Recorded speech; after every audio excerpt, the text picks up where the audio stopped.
Hey, this is AunTeaFee about them facts. How you doing?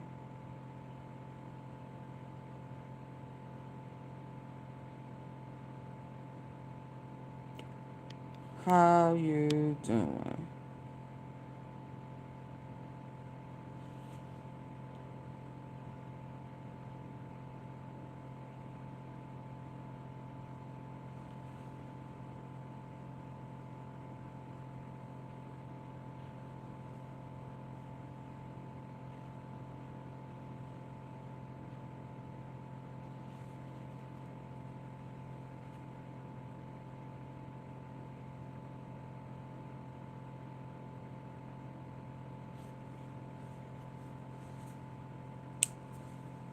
So it looks like the targeted hit on the Minnesota lawmakers. Vance Boelter was captured, arrested. So let's check it out. Now, breaking news from KARE 11. Good evening. Thanks for joining us tonight. As we come on the air, we bring you news of the arrest and apprehension of shooting suspect Vance Boelter, the man who had been the focus of a manhunt for hours today in the area of Green Isle near a home that he owned. We can report that he has been apprehended, as you can see from this picture that was just put out on social media by Sheriff Bob Fletcher. They obviously apprehended him alive in that area that they had been searching since early this morning around 7 a.m. And we understand that he was arrested today in a field. And so we have a lot of new details about this arrest that happened just within the last hour. We also have new details from the crimes themselves because the Hennepin County Attorney has already written a criminal complaint, and he will be charged with 2 counts of second-degree murder and 2 counts of attempted murder as soon as he is able to be brought into custody. So welcome news, obviously, for everyone in that Green Isle neighborhood. They had been on edge last night knowing that he owned property in that area and that he was clearly an armed and dangerous man. Also, we know it is welcome news for all kinds of elected officials who are currently holding office and those who have held office in the past. Already tonight, House Speaker Lisa Demuth put out a statement clarifying and saying that she was relieved. Dean Phillips, who served for the 3rd Congressional District for several years, also tweeted out that he had been on that list, thanking lawmakers for their efforts. We know people across the state will be relieved that they have apprehended and arrested suspected shooter Vance Boelter tonight. And again, we believe it happened about an hour ago in a field not far from that home he owned on Green Isle. We had been watching that scene all day and have video of the massive police presence that was in the Green Isle area since 7 a.m. this morning. They had Bearcats, armored vehicles, and we do know they were also using drones to help search for him.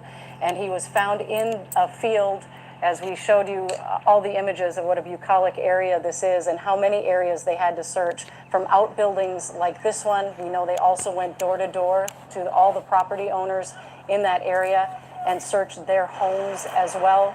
It's a population of about 600 people there in Green Isle, and his car was found on Highway 25, not far from his home, about 5 miles from his home at 7 a.m., a car that he'd been using. Authorities believed they found that car parked there along with a hat that he had been wearing. Our Ian Russell has been in that area all afternoon and into the evening and is near that scene where Vance Boelter was apprehended tonight. Ian, what are you seeing? A tight-knit college and a city of opportunity. Washburn offers the best of both worlds. Close, but not. Well, Julie, things have quieted down quite a bit from just the past 10 minutes or so when all of those law enforcement officials were here wrapping up, arresting and taking into custody Vance Boelter. Was just up here at a home on the right side of the road here on 200th Street here, just a little bit, maybe a mile or two or so down the road from Boelter's Green Isle home here, where they say they found him in a field, not far obviously from that home where we saw so much law enforcement activity kind of throughout the day coming into that home, searching around and going door to door. As we were kind of driving around this afternoon and into the early part of the evening, we saw sort of convoys of cars, Bearcats and armored vehicles and squad cars going door to door in this neighborhood, right down the road, 3/4 of a mile to a mile, just asking people and searching their property to see if he was anywhere near there. Clearly, right down the street here, in this field directly to my right. As I said, the law enforcement has since moved out in the past 10 minutes or so, where they were celebrating with each other, saying, hey man, I love you, congratulations, thank you, we got this guy. Just celebrating this arrest of Vance Boelter here. As I said, we are not far down the road from where his home is located, and where they were searching most of the afternoon and in the early part of today, where they found that black Buick and that cowboy hat that they think is his, or I think could be connected. I mean, all these different things is just right down the street from us, maybe a mile or two, less than a 10-minute drive from where we currently are. So clearly not too far from where kind of this all kicked off this morning and lasting into the night here. But as I said, law enforcement, as they were wrapping up, just said they found him in a field. So they weren't able to tell me too many more details past that, but they said he was just right there, just right next to us, right down the street here. So yeah, huge news here for law enforcement as they get him tonight. And thank you so much, Ian. And so you talked a little bit about the locations there. What brought them out there again was the car, that Buick that he had been believed to be driving, and a cowboy hat that he was wearing on that surveillance video. Just explain where, in relation to that,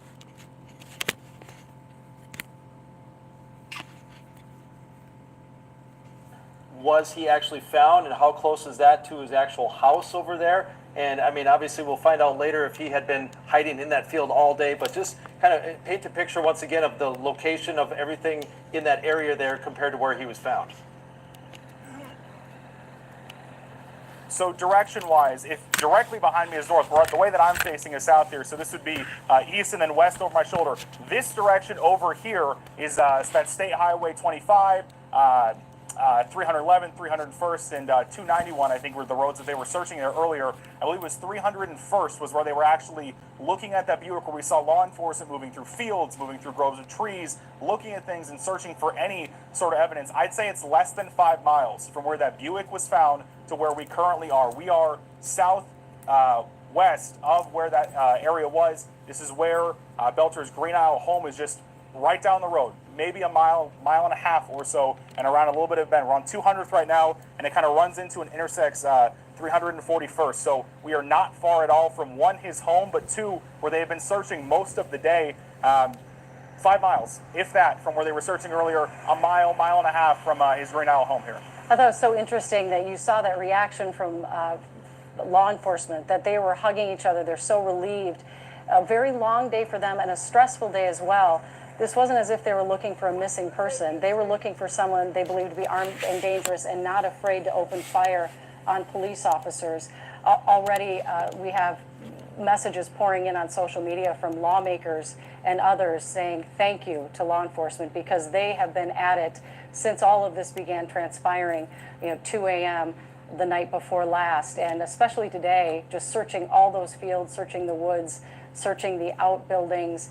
And every time they're going into a new location, not knowing what they could be met with. So we're so thankful that this came to a peaceful conclusion tonight. We are understanding that at 10:30, we are anticipating a press conference from officials at the Emergency Operations Center to update us on exactly how they found him. We're hoping they'll give us all of those details. We have our Morgan Wolf live at the Emergency Operations Center now, waiting for that press conference to begin. Morgan?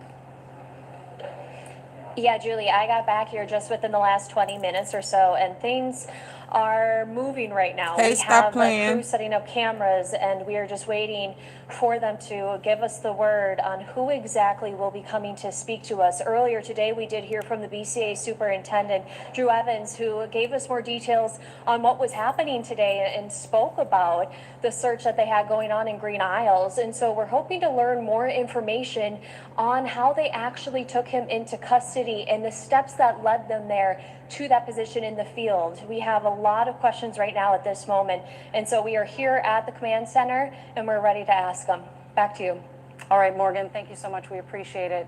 We'd like to ask the folks in our control room if we can get that picture up again that Sheriff Bob Fletcher tweeted out of his arrest. You can see it obviously looks like he was apprehended in some kind of field. And Lou, you were noting, it looks like he's still wearing a dark blue shirt with some sort of coverall over the top. And it looks very similar to what he was wearing on that surveillance video where he had the creepy mask on.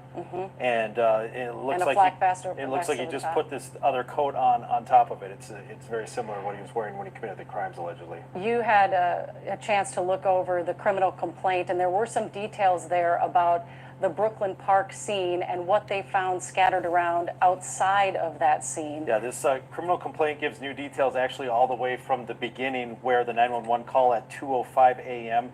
came to Champlin Police from the Hoffman residence, and it was their daughter who called 911 to report that her parents had been shot by a man wearing a mask. It goes on to say that when Brooklyn Park Police heard about the shooting of a lawmaker, they thought, and it repeats here, that they thought to go check on the Hortman residence. And the details there have been already reported, but some new details that are in here is that inside his vehicle, they found at least 3 AK-47 assault rifles, a 9mm handgun, as well as a list of names and addresses of other public officials. Now, they Oh, then wow. went on to search around the area there, and it says they found the ballistic vest that he had basically taken off and left behind, a disassembled 9mm firearm, Thank you, Naturally the mask he was Marlins. wearing, and a gold Thank police-style you badge. for the jewels. They did checks on the gun purchases and found that he had purchased at least 4 of those firearms that had been recovered. That's just so chilling.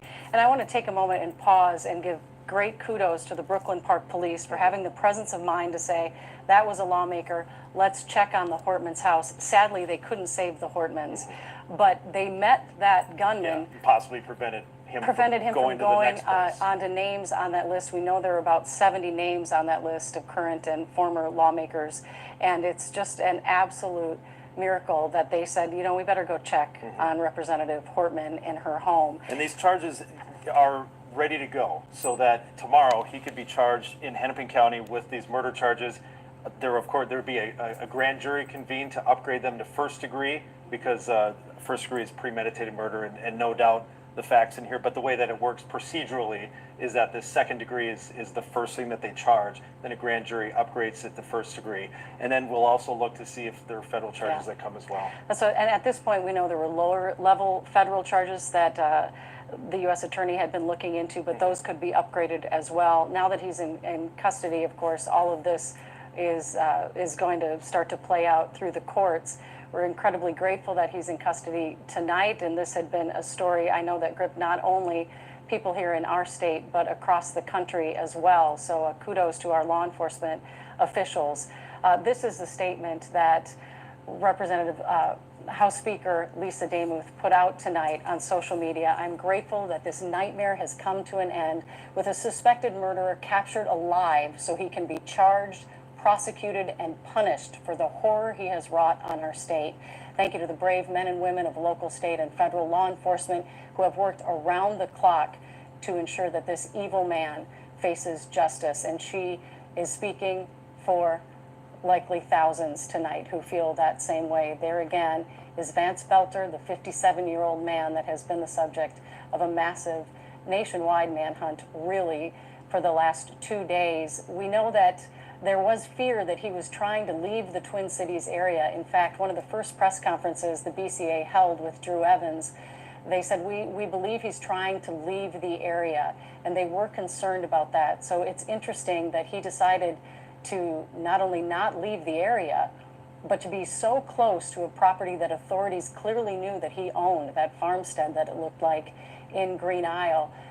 Right after these shootings, that morning, shortly thereafter, there were armored vehicles parked outside that home. So he clearly knew that law enforcement was aware that he owned a property there, and yet here he is tonight, about an hour ago, apprehended only a mile or so from that home. It's hard to believe that he would be able to make it back there undetected because they searched the home yesterday. We were there yesterday when it had a huge law enforcement presence. And then at 6 or 7 this morning, that vehicle was discovered, and the cowboy hat there was no attempt to hide it whatsoever. The car was just pulled off on the side of the road, cowboy hat placed right in front, clearly the same hat that he was wearing on the surveillance video, and he apparently went from there to just a couple miles to the west toward where his house is, and who knows how long he was just essentially lying there waiting. Hiding in the woods.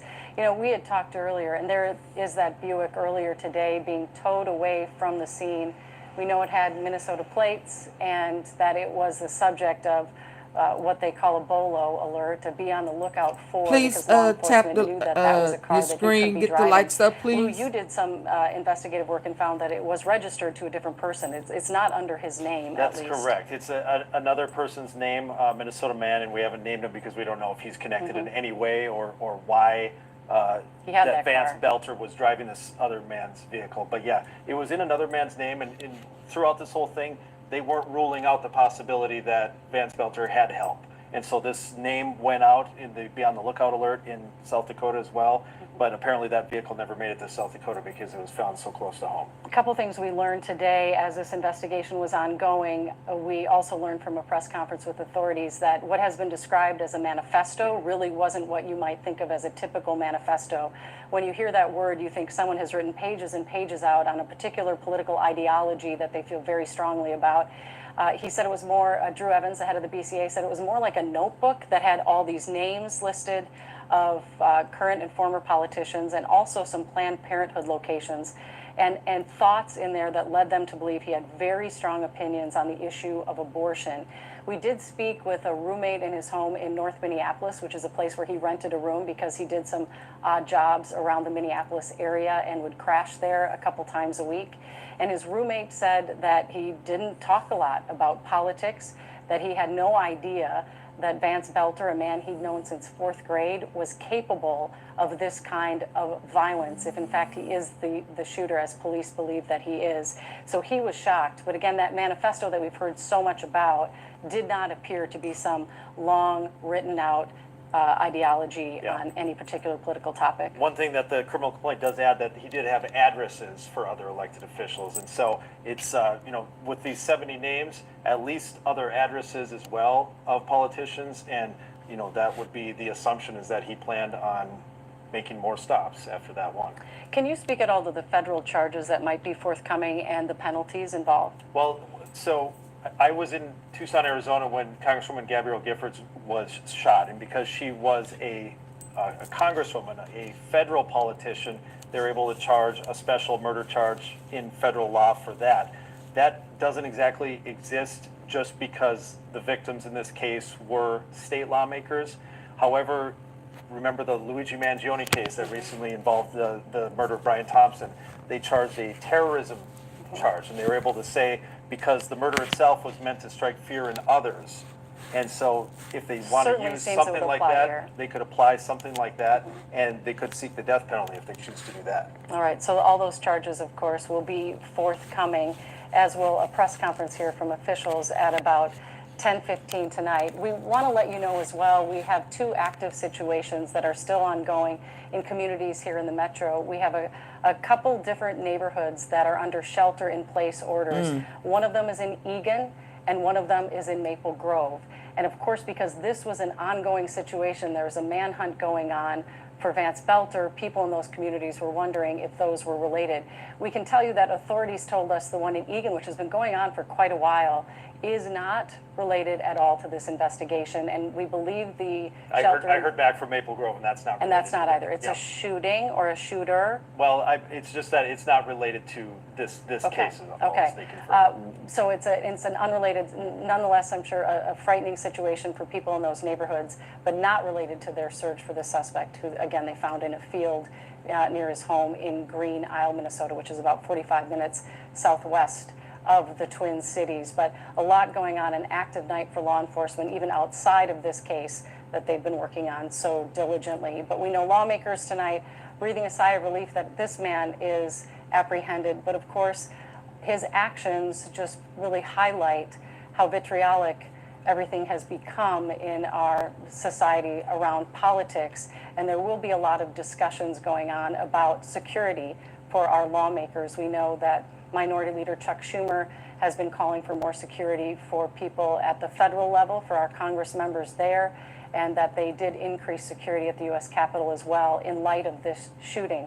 So that will be another conversation that will be had after the actions we believe, of this man on your screen that was apprehended tonight. You know, one other thing to mention, when there was that press conference earlier today, Drew Evans gave an update, but it really didn't sound as if they were close to getting him at that point. So it'll be interesting to see now, in hindsight, you know, they put this information out not just to give us and the public the information, but also knowing that the suspect potentially could be hearing anything they say. It'll be interesting to see if they actually were closer to catching him than we knew at the time. Yeah, and there was a fear that he would be found after, you know, deciding that he would rather take himself out of the equation than face the charges that he'll be facing. I know a lot of people, as Leader Damuth said, are very happy that he will face charges and a punishment, and if in fact he is the shooter, as they believe he is tonight. So I agree with you. When we listened to that press conference, it really sounded like, hey, we're still searching,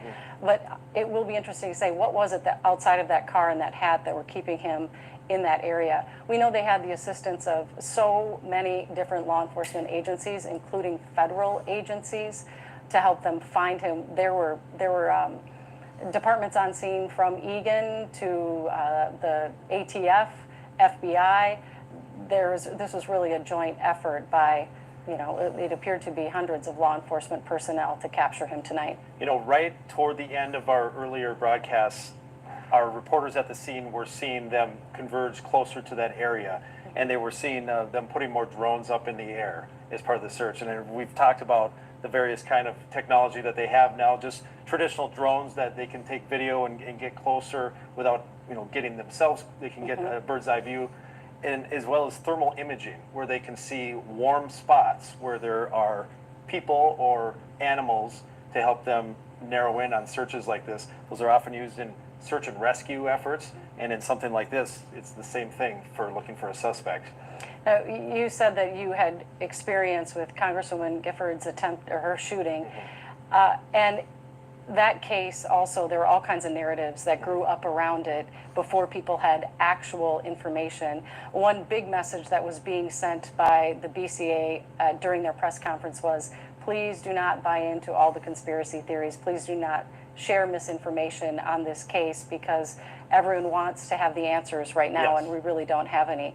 And I think that was, obviously, if you spend any time at all on social media, you see that there are lots of theories out there, some of them involving his wife, who we don't know if she had any inkling that this is what he was planning to do. We don't know if she had any involvement at all. All we know is that she was questioned earlier today. Yeah, Drew Evans put it very well. He said, we want easy answers to complex situations. But the truth is, these complex situations don't have easy answers. And why would it make sense for a guy who's trying to get away to come back home like this? I mean, a place that they obviously are keeping an eye on, and people are going to be on a high alert. The other thing you had noted earlier that didn't make much sense is that picture that we all saw of him with that cowboy hat on after the shootings was apparently taken outside of a bank, because he was withdrawing money from a bank after the shootings. And everyone would, in today's day and age, knows that there are going to be lots of cameras outside of banks and those locations. So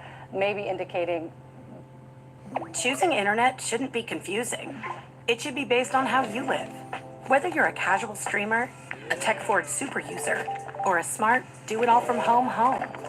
New products designed for how you live. That's G-Fiber.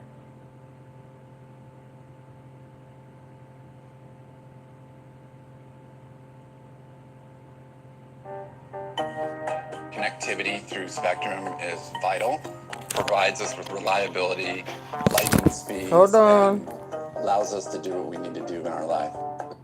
This is not the mastermind that many have kind of painted him to be. Right, and you know what's probably going on right now, as soon as they get him back to the police station, is they will ask if he'd be willing to talk with them in interrogation. If he doesn't call for an attorney immediately, they can get some answers directly from him if he is willing to give them. And so I don't anticipate that we'll be able to hear much about Back to that at this everyone that came 10:30 in press speaking. conference, because it'll be so soon. But perhaps by tomorrow, we'll find out if Vance Boelter provided police with any answers when they sat down and talked with him back at the police station. As the more we learned about this man, the more questions I think we got than answers. A very Please double tap the screen. I Hit the don't like know how to button. put this. not a sketchy, but a very diverse background in different jobs, a general manager at a 7-Eleven, and then he's in the Congo because he said he founded a group called Red Lion that was in charge of food distribution in Africa. Also appeared to style himself somewhat as a preacher. We have video of him delivering what appears to be a sermon in the Congo, and we know he was on this board for workforce development. Yeah, and perhaps strangest of all is that he had a so-called security company that, if you look at the website, it looks very legitimate, a security company. But then his friend told us that that's just kind of a pipe dream that he hasn't been able to get off the ground. Yes, And so he but made it look as if they had all this experience, Right. not only in national security, international security. And he made it appear that he has led operations or been part of international PSYOP operations around the world.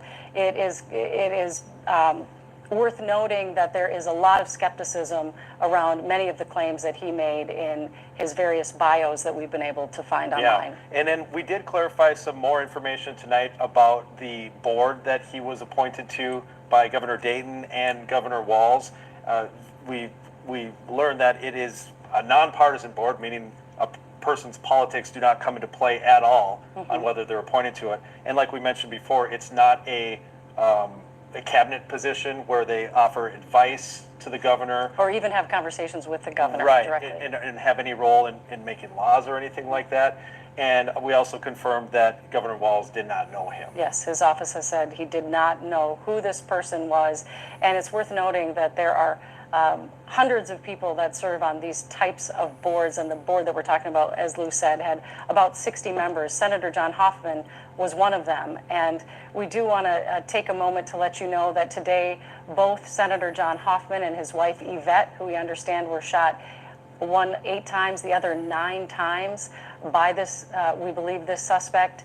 They are both alert tonight, and they said they'll put out a statement when they're able, but we do know that Yvette has been emailing and texting. Senator Amy Klobuchar did share a text she received from Yvette Hoffman that said they're grateful to be alive, and that they do have a long road ahead, though. As you can imagine, have been shot 8 or 9 times, a lot of surgery in the future. So we continue to hold them up and pray for their full recovery after this ordeal. And of course, our hearts go out to the 2 grown children of the Hortmans.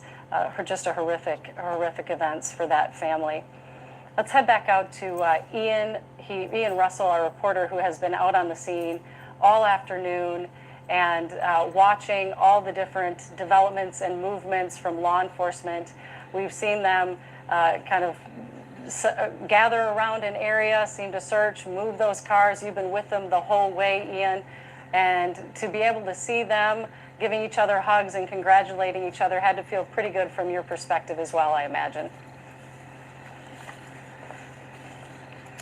Yeah, and you know, Julie, it's almost eerily quiet. You know, this area is very rural out here. All around us right now, it's pitch black. It's just the storm clouds that have kind of been moving through overhead. But otherwise, it's soybean fields and cornfields and houses miles and miles apart from each other, and it's quiet now. And obviously, that has not really been the case at all today. It's been law enforcement working. It's been them going to different locations here in Sibley County. It's been them checking on things, trying to find Vance Boelter. So to see it back like this, how it normally is such a almost kind of jarring thing to see. Is, as we've kind of been talking about, we are right where they found Vance Boelter, in this field right next to us, down this driveway to my right-hand side here. And as we talked about, you know, law enforcement has kind of been in multiple different locations here throughout the county, whether it was about 5 miles away on State Highway 25 and 301st to his home, which is a mile or so down the road from us right now, just continually working and looking to find him. And Julie, as you mentioned, sort of those, that congratulations, that, hey man, congrats, I love you, thank you, you know, all these different things that we heard. You know, in moments like this, we've talked about how dangerous these situations are. Obviously, you know, with an armed person like this who is shot at people, obviously law enforcement is doing what they can to be careful and be safe as they try to track him down. So to be able to take him in like this, and as far as we know, no one hurt or anything like that, I mean, obviously that's a huge, massive feeling of relief for them as they're able to get him into custody and get him out of here, as we said, just laying or in a cornfield or a soybean field. It's hard to tell, obviously, because it's pitch black out here, but just so close to where they've been for the past 2 days just looking around for him. So obviously just a huge moment of relief and joy and just all these emotions coming out from these folks who were working to get him into custody here. All right, Ian. Miles away on State Highway 25 and 301st to his home, which is a mile or so down the road from us right now, just continually working and looking to find him. And Julie, as you mentioned, sort of those, that congratulations, that, hey man, congrats, I love you, thank you, you know, all these different things that we heard, you know, in moments like this, we've talked about how dangerous these situations are. Obviously, you know, with an armed person like this who is shot at people, obviously law enforcement is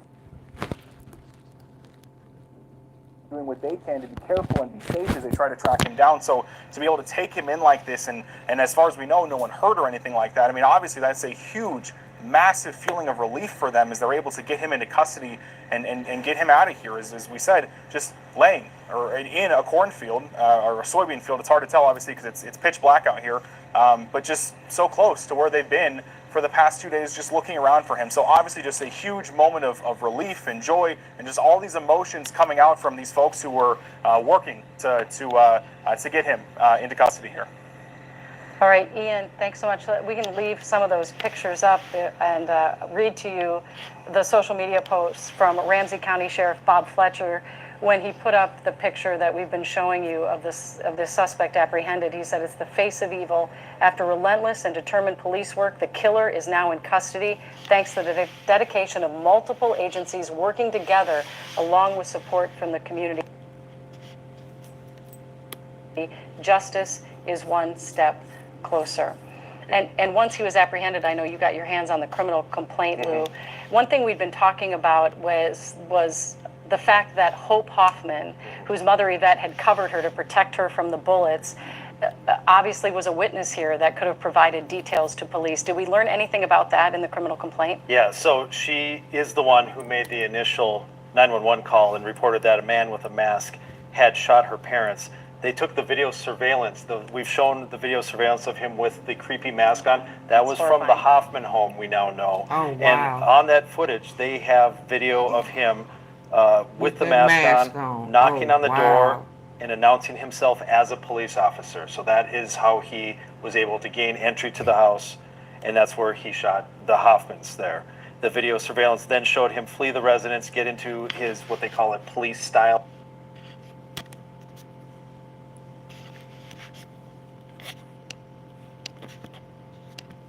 vehicle, because it had the blue and red lights on it, and what he was wearing was a mask, a blue shirt, a police-style tactical vest with a badge, and a yellow-gripped gun in his hand.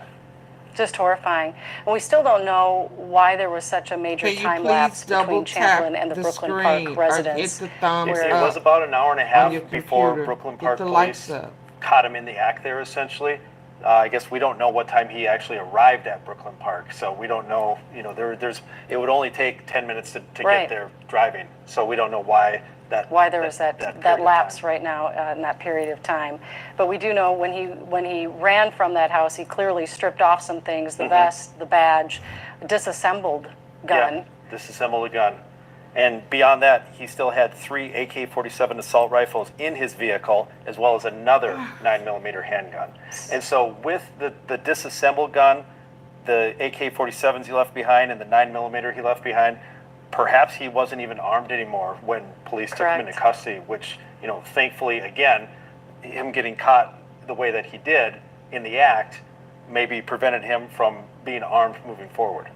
Yeah, it's incredible police work by Brooklyn Park Police. So thoughtful and present of them to say, let's check out other lawmakers' homes in the area. And as Julie, one more thing, as we talk about, you know, poignant images, of course, this one posted by Ramsey County Sheriff Bob Fletcher. If we could take a look for Julie Blaha, the state auditor, has a picture taken from Yvette Hoffman's hospital room of her watching the coverage on TV with this very picture showing. And so that's something that we should pull up and show to people as well. Can you even imagine the relief? We talk about for the other lawmakers who know that their names were on that list, but to think about the Hoffmans, to know that this person is not coming back, that this person has been apprehended, must be a huge relief, because it's hard to imagine the horror they went through. Even just seeing that image of him in the mask, and we now know that is what they were presented with when they opened the door. It's too horrifying, really, to even imagine. So we're so happy for them as well that they can rest easier tonight knowing that he has been apprehended.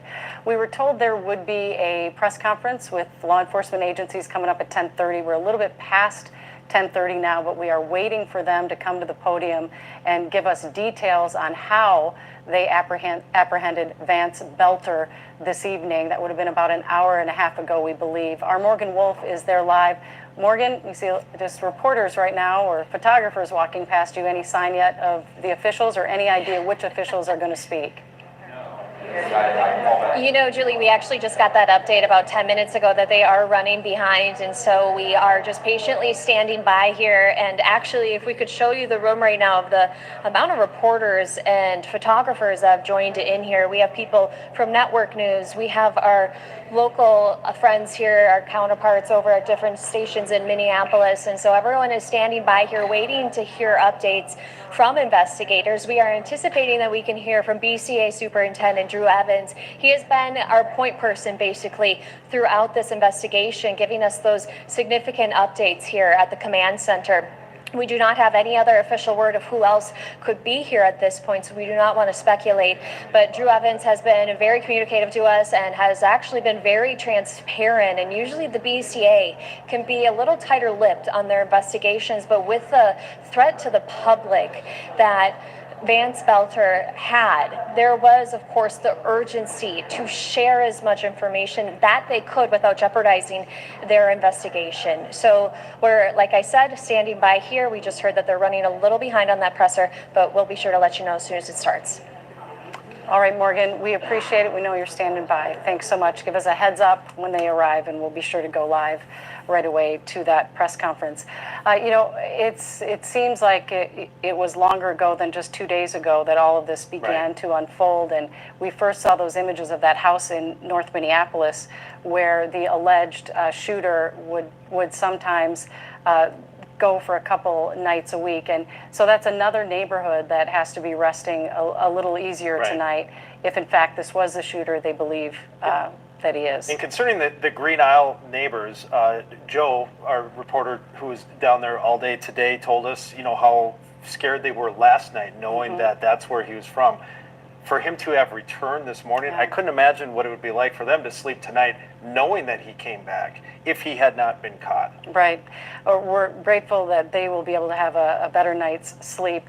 We do want to update you as well on two separate stories. There's a shelter in place in Egan. There's a shelter in place right now in Maple Grove.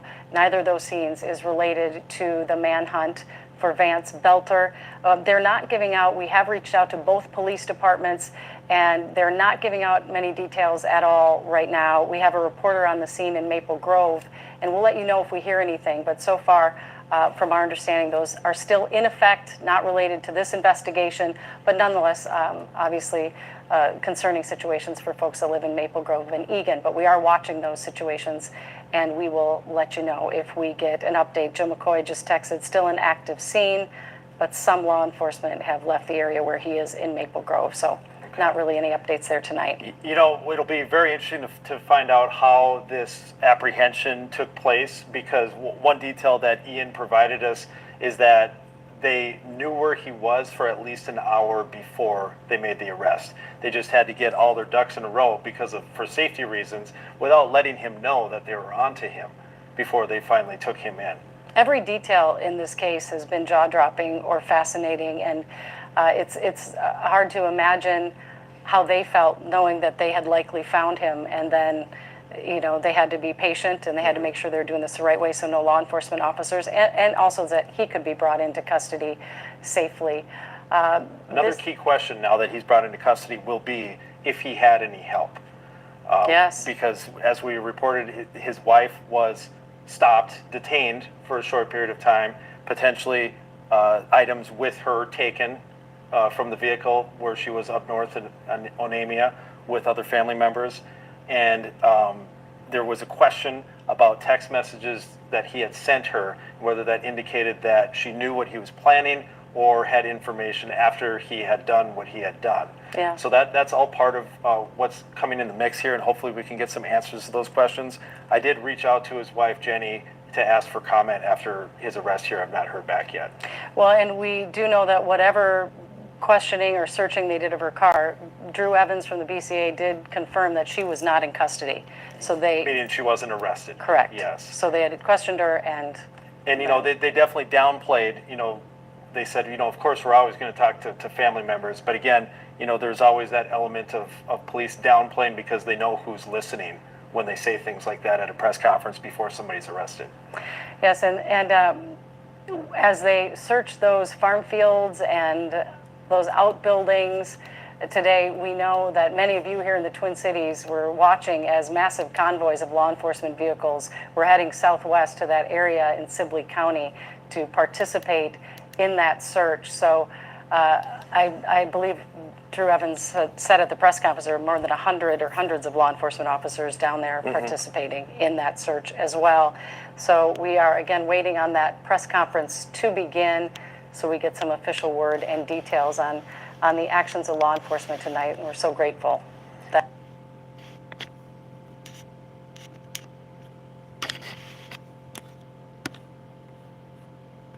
Vance has been apprehended.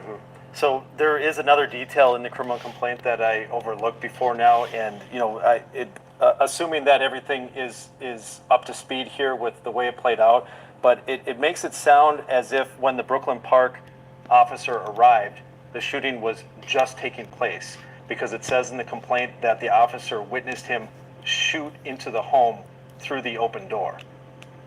Oh, so he was going in, not necessarily just coming out when the officers arrived. That's the way that it's phrased in here, so that's a Hello, follow-up everybody question that we'll coming need to in. ask. And Please I hit the did like feel like button. when throughout all of our coverage, we had the sense that the Hortmans had already been shot. Officers arrived on scene, and he came out of that door, and they exchanged fire. Right, and what it says here is that the officer saw the defendant still dressed as a police officer shoot an adult man referred to as victim 2 through the open door of the home. Wow. It's also frightening, and you think about what those officers have been through as well, knowing how dangerous this shooter, presumably Vance Boelter, actually was and is. We talked with one of our reporters, Heidi Wigdahl, today, went to North Minneapolis and talked to some neighbors there that were kind of swept in to this whole ordeal.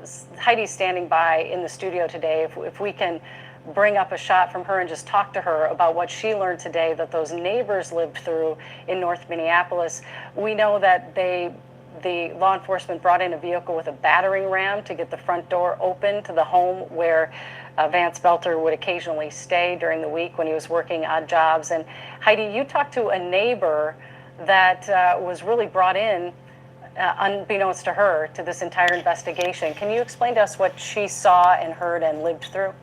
Yeah, Julie, just across the street is Kamiko White. She has 4 children, all under the age of 11, and they were actually playing outside in their yard in the morning when she heard a knock on the side door, a huge bang. She went to the door, and it was 2 officers there saying they needed to gain entry into her house. They didn't tell her what was going on, why they needed to be there. So she quickly went and grabbed her kids, got them inside the house. Then they started asking her about the best rooms, the best windows that would give them the vantage point of this home.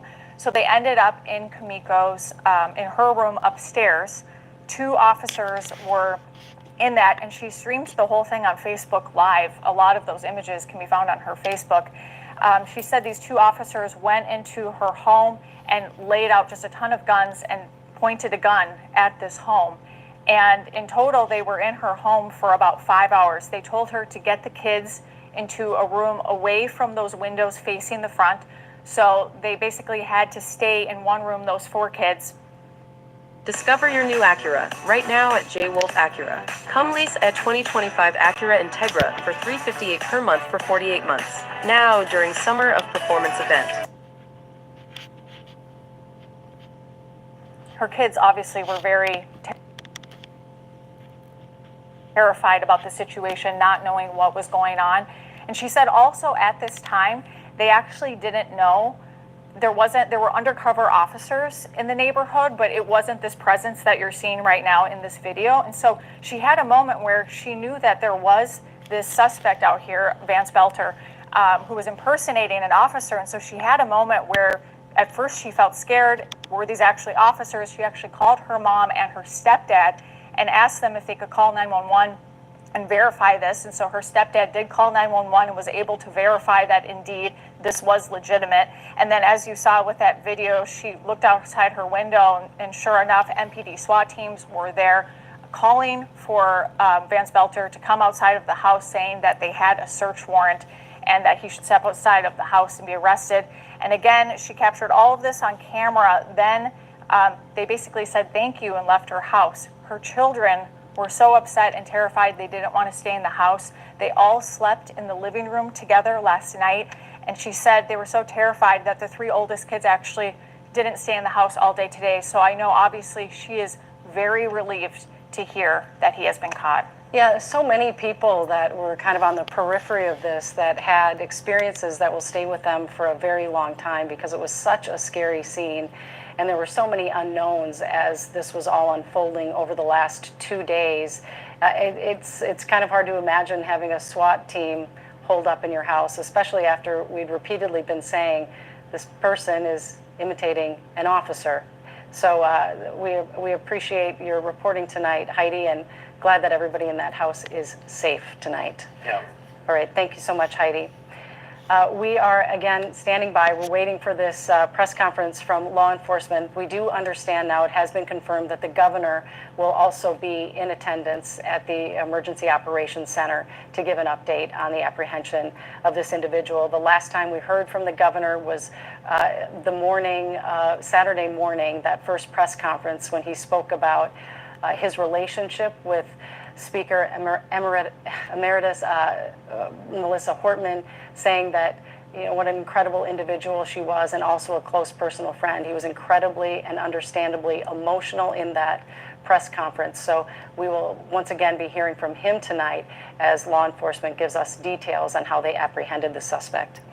And the arrest comes after a full day of investigation and searching. Okay, I understand that we are ready to start the press conference there. Let's go live to the Emergency Operations Center where we'll hear from law enforcement Minnesota tonight. Governor Let's Walz. listen in. After that, Department of Public Safety Commissioner Bob Jacobson, Jacobson. After that, Bureau of Criminal Apprehension Superintendent Drew Evans, Evans.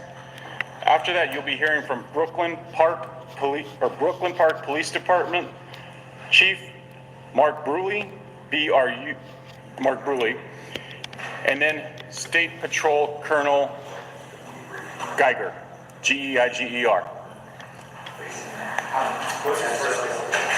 Yep. I'm sorry, I'll get that for you. Lieutenant Colonel Geiger from the Minnesota State Patrol. Yep. Yes. Jeremy. J-A. It's like Jeremy. Common spelling.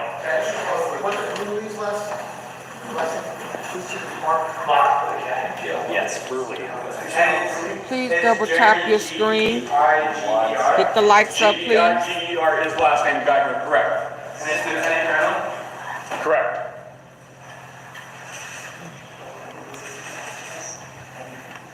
You can see there they're just getting media members ready for the lineup of speakers, making sure we have all the names of the law enforcement leaders who will be speaking, how you spell their names. This is all customary before these press conferences begin.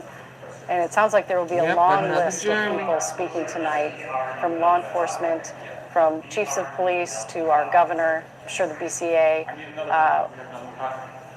just getting everything organized there tonight. It'll be interesting to hear everyone's thoughts on the arrest being made and justice being able to be achieved in this case for the deaths that Mr. Boelter allegedly caused. You know, the old saying is that they often take the easy way out, meaning that someone in that position would kill themselves or, die by police rather than face the consequences for something they did. And so I think that, a lot of my sources I talked to were afraid that they were not going to find him alive. Yeah, that he would never face justice. But we're happy to report tonight he obviously is. And they have been, I agree with Morgan, law enforcement has been a little more forthcoming with these press conferences and taking more questions from reporters than they maybe normally do. And we know you have a lot of questions. We have a lot of questions. We're hopeful that we'll get all of those answered tonight. Our AJ Legault is someone that's been doing some excellent reporting along with you, Lou Ragoose. We've had really great teams out in the field and behind the scenes working their forces. We were going to talk to AJ, but now it looks like we can go live to the Emergency Operations Center where the press conference is getting underway. And I believe this is the governor at the podium.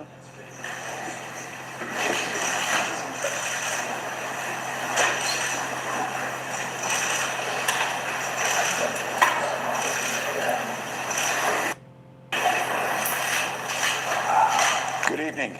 After a two-day manhunt, 2 sleepless nights, law enforcement have apprehended Vance Boelter.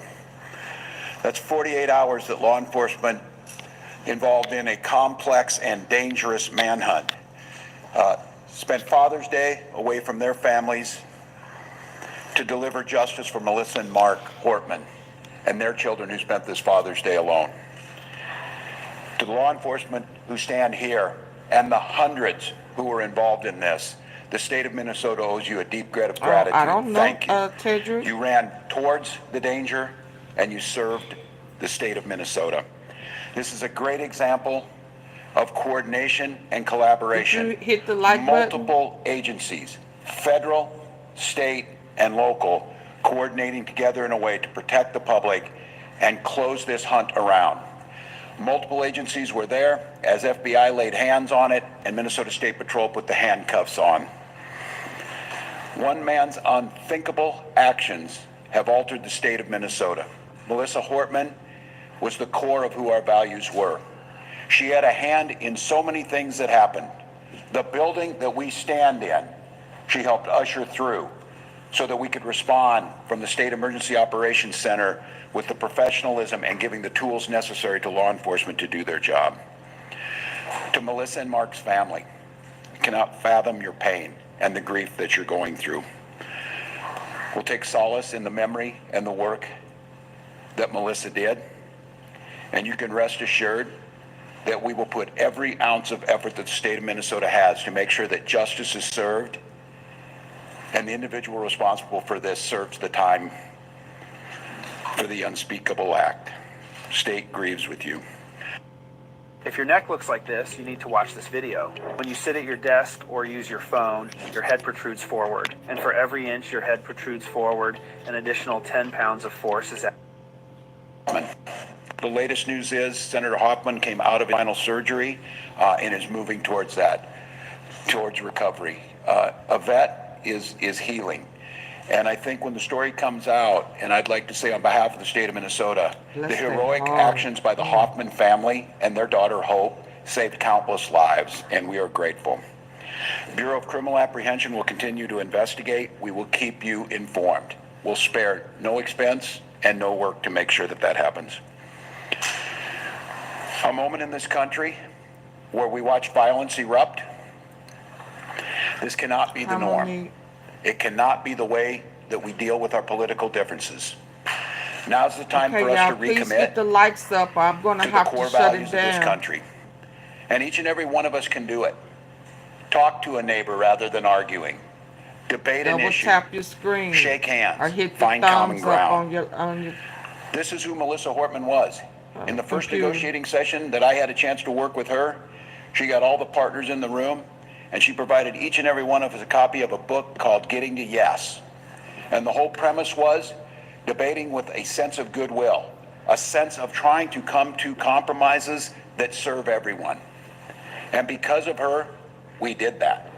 Because of her, we did that year after year after year. That's the embodiment of how things are supposed to work.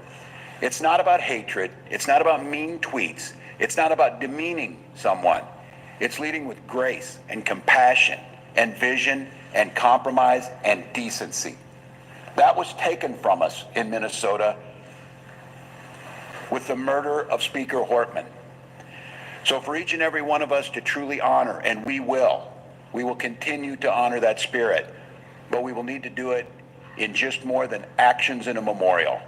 Conducting ourselves in the spirit that Melissa Hortman did her work is what the country needs to heal. I will once again say the deep debt of gratitude. These professionals standing behind us and countless others,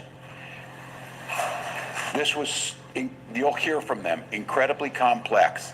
And to take this suspect in with no life or injuries to civilian population and to bring him in alive so he can serve justice, which he will do in Minnesota, is an incredible thing that we are grateful for. With that, I'm going to turn it over to the professionals, starting with Commissioner of Public Safety for the state of Minnesota, Bob Jacobson. Thank you.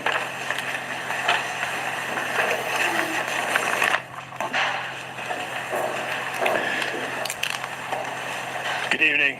It's good to see you all here tonight. Thank you for coming in. My name is Bob Jacobson. I'm the Commissioner of Public Safety. And again, it's my honor to serve in that position.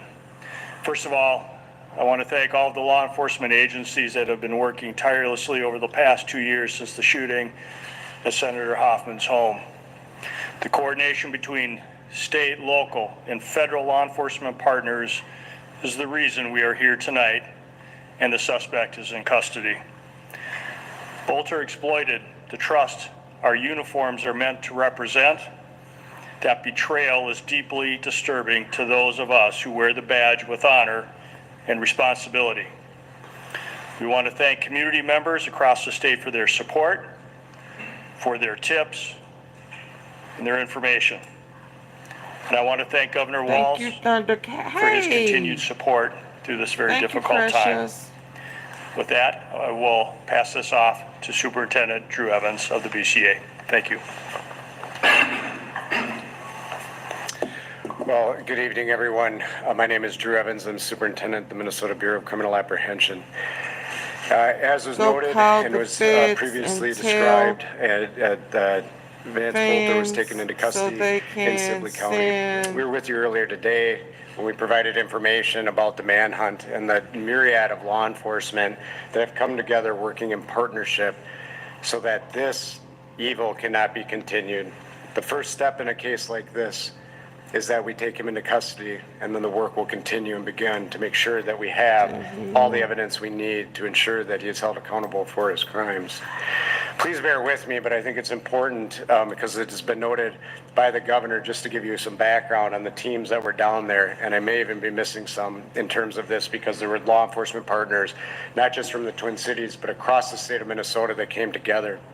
From the Brooklyn Park Police Department, the Tri-City SWAT team, Egan Police Department, Burnsville Police Department, our South Metro SWAT team, the FBI, ATF, United States Marshal Service, State Patrol, Washington County Sheriff's Office, Ramsey County Sheriff's Office, the Richfield Police Department, St. Paul Police Department, Bloomington Police Department, Sibley County.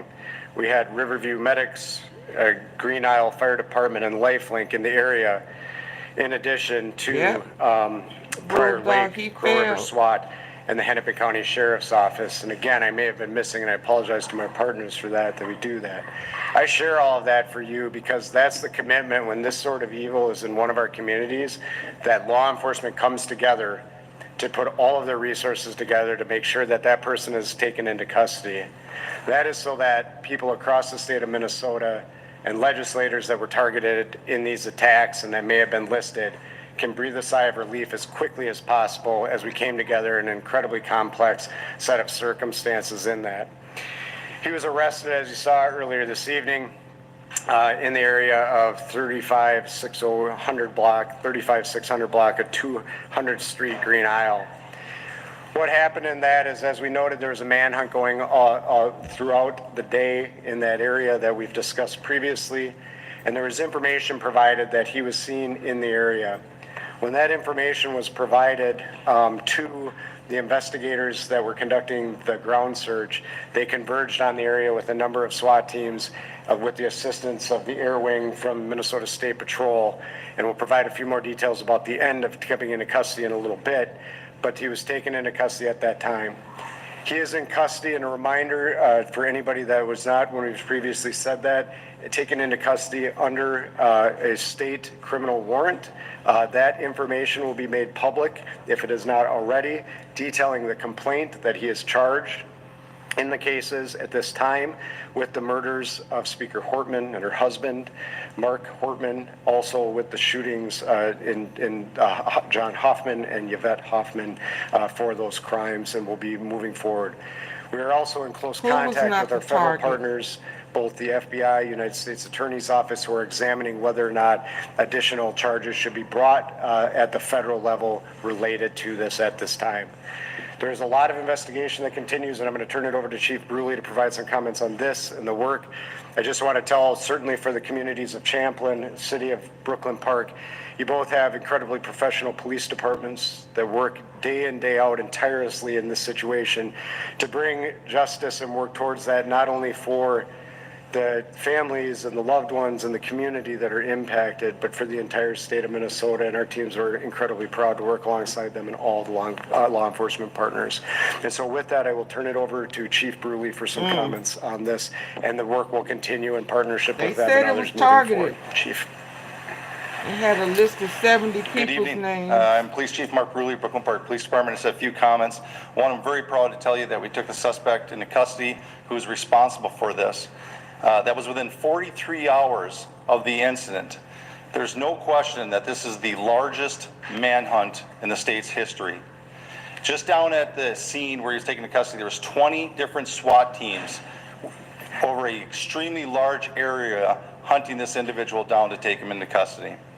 I believe that the state of Minnesota and certainly the city of Brooklyn Park should be extremely proud of the police officers within the city of Brooklyn Park, but the partnerships that we had are unprecedented between the federal agents, the county, the locals, and others around.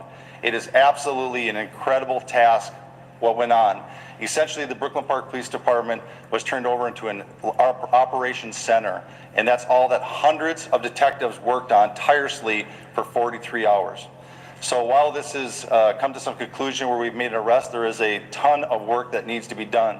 So I encourage community members, if there's evidence, information, or other things, please continue to feed that information to the Brooklyn Park Police Department so that we can fully investigate this and present a complete case to both the federal jurisdiction and the Hennepin County Attorney's Office. A lot going on. With that, I'll turn it over to the State Patrol. Good evening, everyone. My name is Jeremy Geiger. I'm the Lieutenant Colonel with the Minnesota State Patrol, the Assistant Chief. The Minnesota State Patrol, along with countless other partners, were responsible for this arrest. The collaborative effort, I cannot stress enough how outstanding that was, helped ensure the suspect's arrest did not result in the injury of any law enforcement that was down there and in the area.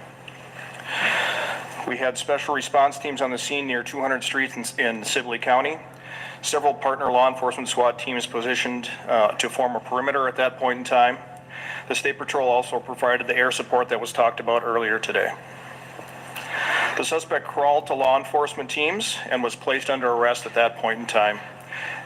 There was no use of force by any member of law enforcement that was out there, and the suspect was taken into custody without any use of force. Thank you. With that, we'll open it up for a few questions. Reminder, please introduce yourself, your media organization. If you have a question for one of the specific individuals, please feel free to point that out as well. Handcuff with NBC News. Can I ask anyone up here who can speak to it, did the suspect make any key mistakes that you feel like led to his mental conflict? You know, the question is were there any key mistakes? We certainly, at this point, there's a lot of information we can't share right now in this. What I will tell you is there is some incredibly dedicated law enforcement personnel, criminal intelligence analysts that were out working day in, day out, working together. And what I will tell you is that that the public certainly is always of his assistance to us in law enforcement, and incredibly diligent people in the area that provided us the assistance that we needed to get our teams that were already down there that last piece over. But they were certainly in the area and working diligently together on that. Drew, Border Health Care 11, do you have any indication that anyone helped him?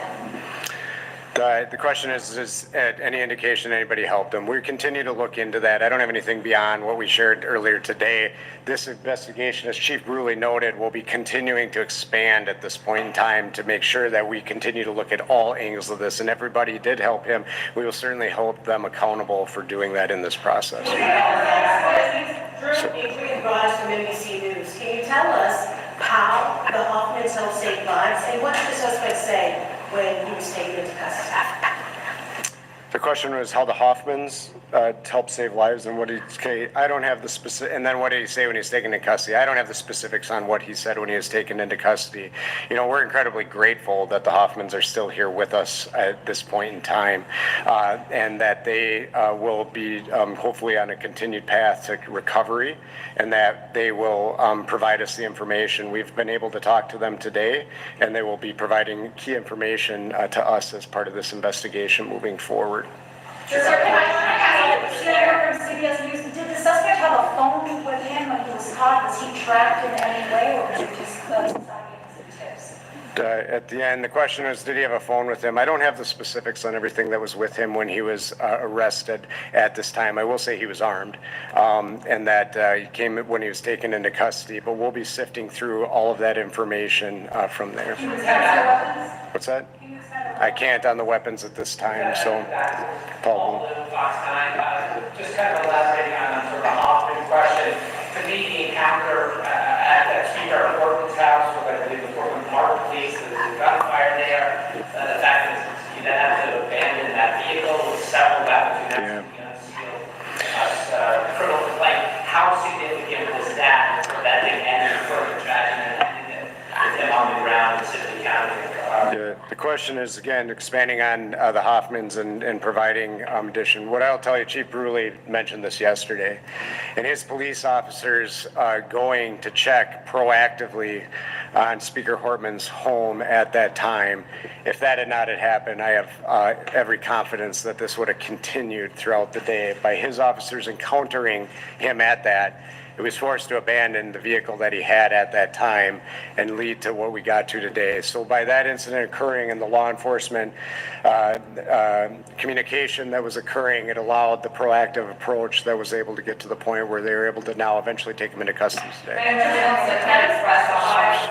Thank you. I just want to clarify, there's a little bit of detail that the Ramsey County Sheriff has provided. I just wanted to see if we can nail it down. So it's the detail that he had provided to the Star Tribune is that for about an hour, Boelter had tried to evade arrest, and that 8 teams crawled in a ditch to try to corral him. I don't know if you have that level of detail, but additionally, because you were able to take him into custody without incident, what did your law enforcement officers say to him to more about and how basically?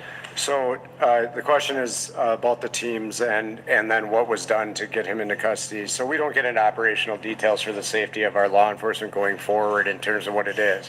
But what I can say is the incredible teamwork that was done and the large number of law enforcement certainly put us in a position where they were able to maneuver into this area to safely put him in a place where, you know, I don't know what was going through his head and I wouldn't speculate, but they have incredibly professional teams that are trained on this and how to take somebody into custody, and they provided the commands and he gave up peacefully. Superintendent Joe Kaplan from WCCO and CBS News. First, if you could just speak personally for you and all your colleagues. I imagine this is a relief for a lot of you. Can you talk about what it means to you personally to have this done only a few hours ago? You weren't sure if he was in the state, let alone in the country. The question is the relief for all of us. I mean, the relief for us in law enforcement is we feel an incredible amount of pressure to bring a person into custody, bring safety to the community. These professionals behind me and their teams, this is what they do. This is what they get paid to do, and they're honored to do the work on behalf of Minnesotans every single day. So the relief is that we can bring that sense of relief to communities across Minnesota, legislators that were on that list, and that's what we want to do. Matt, at what point did you get the call from who generally that he was in the that area in Reno? The question was on the call and when did we get it? It was happening over the time. I don't have the specific timeline, but we were alerted as soon as there was a spotting of the person in the area for all of the command staff here, and as our teams continue to work and as they worked in and honed in. Can you speak a little more about the technology that was used? You said today earlier that you received about 400 tips. Yeah. We know there was surveillance footage that was used for pictures. You just mentioned someone talked about the air team. Was it a fixed wing? Was it a helicopter that was following? What role did technology? Yeah, the question is what role, and I can't get into all the technology, obviously. Just some of it is that we don't share the information to make sure that we protect it so it's utilized going forward. However, I will say that both UAVs throughout the day are incredibly important to our teams on unmanned aerial vehicles that we use, that there were numerous ones out there providing that. And then our helicopter in this situation provides an incredibly important bird's eye view that also allows us special views to be able to see individuals such as infrared and others that we utilize on a regular basis. So technology in cases like this are incredible tools to be able to supplement the great hard work of all the people that were on the ground every day. Let's go here first. Where's he being held currently? So right now he is being interviewed at a law enforcement facility. More information on where he will actually be ultimately will be released at a later time. What law enforcement agency or facility? I can't share where he is currently, but that information will be available soon. Can you be more specific about the setting in which he was? I know there are things you can't give away, but we've seen things like trails and fields and talked about him crawling. What can you tell us about where he was hiding? Yeah, so this is, where was he hiding? This is in a rural area. These are fields and different wooded settings around, and that's where he was ultimately captured. Sibley County is, a rural county in the state of Minnesota, and so it's what a lot of that streams, fields, woods, crops, and so where he was ultimately taken into custody was in a field. Did the infrared technology help find him, identify him? I don't. The commissioner had mentioned some of that earlier. I wonder if that's something that helped. Yes, absolutely. It assisted previously, and they were out there. The helicopter was out there before the sun went down. But after that happened, yes, that technology did come into play. How long did you know that he was there? I'll turn that back over to the superintendent here too, but I don't think that that information is available right now.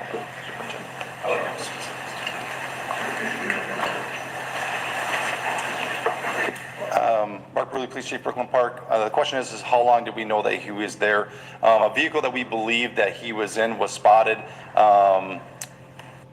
Discover your new Hyundai right now at McCarthy-Olathe Hyundai. Come lease a 2025 Hyundai Santa Fe Hybrid for $513 per month for 36 months. And experience America's best warranty with Hyundai Owner Assurance. Visit McCarthy-Olathe Hyundai today.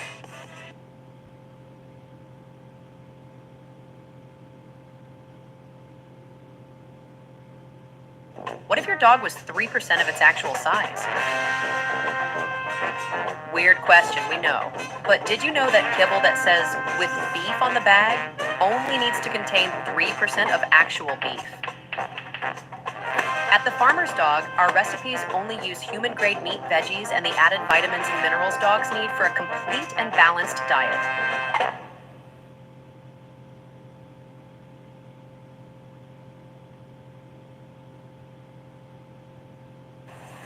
Many hours before and had been abandoned.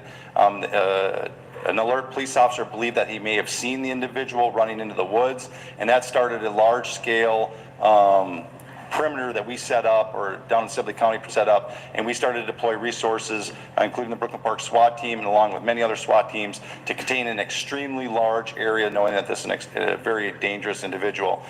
During that, we got privy to additional information of an individual that was in the woods, and that search went on for many hours until ultimately we were able to locate him in the woods. And in approximately an hour and a half or so, we were able to close the distance in with the technology and the State Patrol helicopter, and where we were able to call him out to us. Hi, please separate these CUs. Do you have any more information about motive? Are you guys considering this an act of domestic terrorism? Yeah, it's absolutely way too soon to say that right now. That's where the investigation, we have been just solely focused on the manhunt. And the goal is to give some calm to the situation of many individuals that were on the list that were worried about their safety. And this is a very dangerous individual for our community, and that's why so many resources and such a great collaboration came together to focus on removing him from society so that we can restore some sort of calm and bring some healing to our community and to our state. Now begins the hard work of looking at what the motive is, looking at putting this case together, and so that's yet to come. And Mark, looks like people that were on the list, what other, I know there are politicians from Wisconsin on the list, what other states were people on the list? It was multiple states. I don't have the exhaustive list, but it was multiple states that were on there. Do you have some states that were on the list?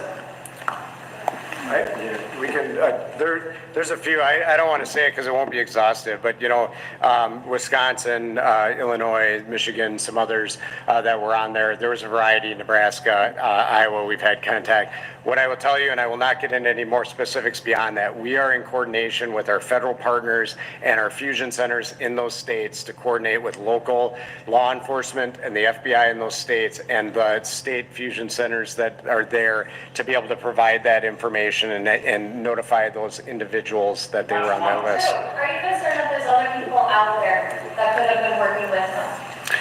The question is, are we concerned there's other people out there that could be working with them? We will fully explore that. I've said on this, we are relatively confident, we are confident that the violence that he committed and the murders he committed and the attempted murders, that he conducted that activity alone.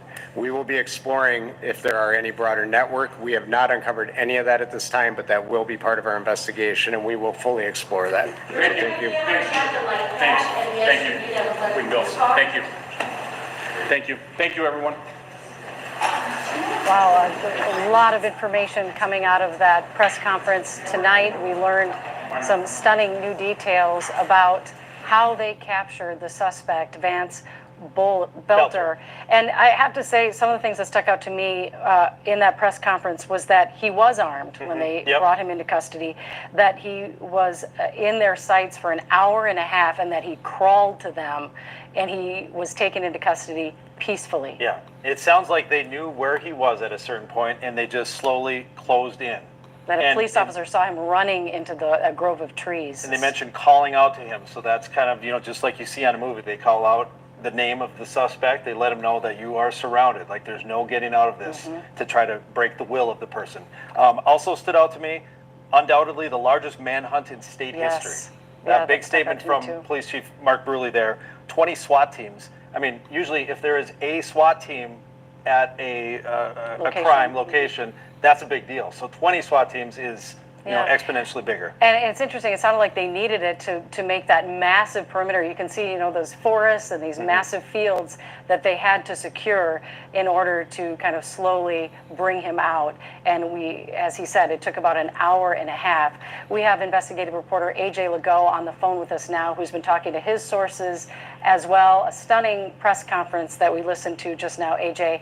And I understand you have a little more information on that period of time in that hour and a half when they believed they had him in the woods and they were narrowing in on him. Yeah, Julie, this didn't come out at the press conference we all just listened to, but what my sources are telling me is what led law enforcement to that specific area is a neighbor who spotted Boelter on a trail camera, like hunters would use in rural areas, or landowners might have them up to spot trespassers, but that trail cam was what led law enforcement to that area. A neighbor spotted him and got a hold of law enforcement. Yeah, it's stunning. And some of those trail cameras, you have to actually go out into the woods, take the chip out. Some of them broadcast it. It must be right into people's computers on Bluetooth. So yeah, many of them have Bluetooth, and they're for spotting game. So a big deer goes by the trail cam, and the owner of the camera will get a picture sent right to his phone immediately.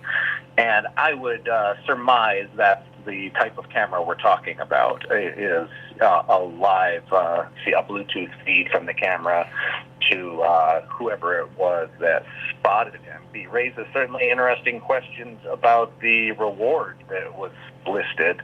Yeah, the FBI offering a $50,000 reward.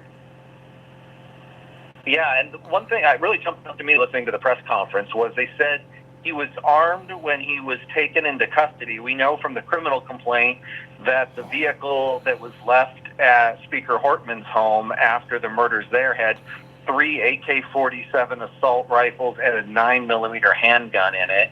And then they also found a disassembled 9mm handgun when they were searching the area. So that's, 3 rifles, 2 handguns at that scene, and he was still armed when they took him into custody. So we know he had quite the arsenal at his disposal when all this started. I'm sure residents in Green Isle and that surrounding area were on high alert and wanting to do whatever they could to help law enforcement apprehend him. We're thankful someone spotted him on a trail cam. AJ Legault, thanks so much for providing those details for us tonight. An emotional night for lawmakers, for the governor as well. He mentioned off the top of the press conference this will end 2 sleepless nights. And of course, a family that we are thinking of right now is the Hoffmans. For them to have know that a suspect has been apprehended has been a great relief. And we know that they also put out a statement tonight that we want to read to you as we close out our coverage here tonight. There is never a place for senseless political violence and loss of life. We are devastated by the loss of Melissa and Mark, and our hearts go out to all those who knew and loved them both. We are always at our best when we unite together. I think that's a wonderful note to end our coverage on tonight. We, of course, will pick up coverage starting with sunrise tomorrow morning at 4:30 a.m. But again, the suspect of the state's largest manhunt in state history has been apprehended tonight. 57-year-old Vance Boelter, now in custody and being questioned as we speak. We'll bring you all the latest details as we receive them starting tomorrow morning at 4:30. Thanks so much for watching tonight. Good night. Let me tell you why we have Spectrum. I'm on a video chat. Melissa's live stream with her audience. The kids are on their phone streaming while gaming. What screen are you paying attention to? Fast, reliable internet, starting at $30 a month.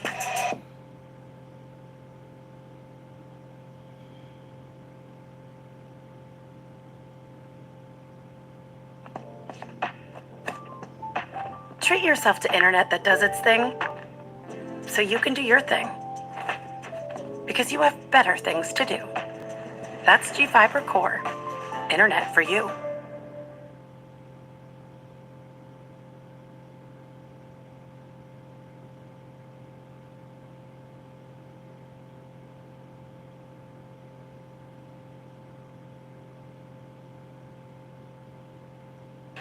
Good afternoon, everyone.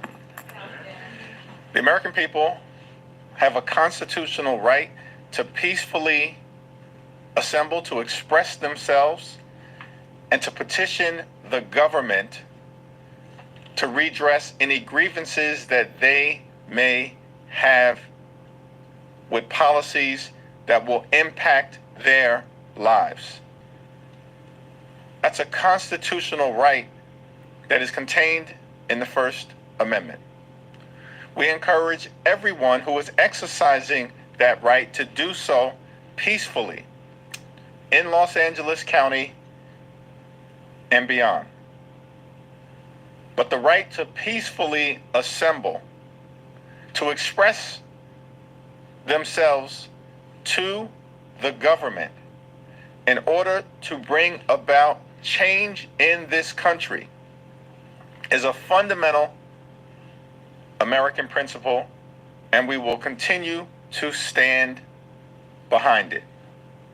I'm thankful for the leadership of Governor Newsom and Mayor Bass in terms of managing a fragile situation that Donald Trump and the extreme MAGA Republicans are intentionally trying to inflame. They should be ashamed of themselves. And these people have zero credibility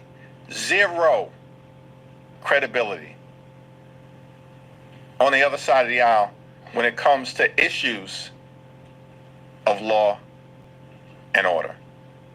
Questions? Good afternoon, thank you. Do you think that some of the images we're seeing from Los Angeles put Democrats who are in swing districts in a tough spot when they might be asked to defend some of these things, when immigration and fighting back against ICE is not a front and center issue in those districts? No one is actually defending any unlawful behavior. I am defending the right for the American people to peacefully assemble. And we'll continue to encourage people to exercise that right peacefully. And if anyone crosses the line, they should be held accountable by the relevant authorities. We will not be lectured by Donald Trump and anyone in the Republican Party about issues of law and order. Not a single one of them. Donald Trump promised to lower costs on day one. Costs haven't gone down, they're going up. Inflation is going up. Donald Trump lied to the American people. You know what he did do on day one?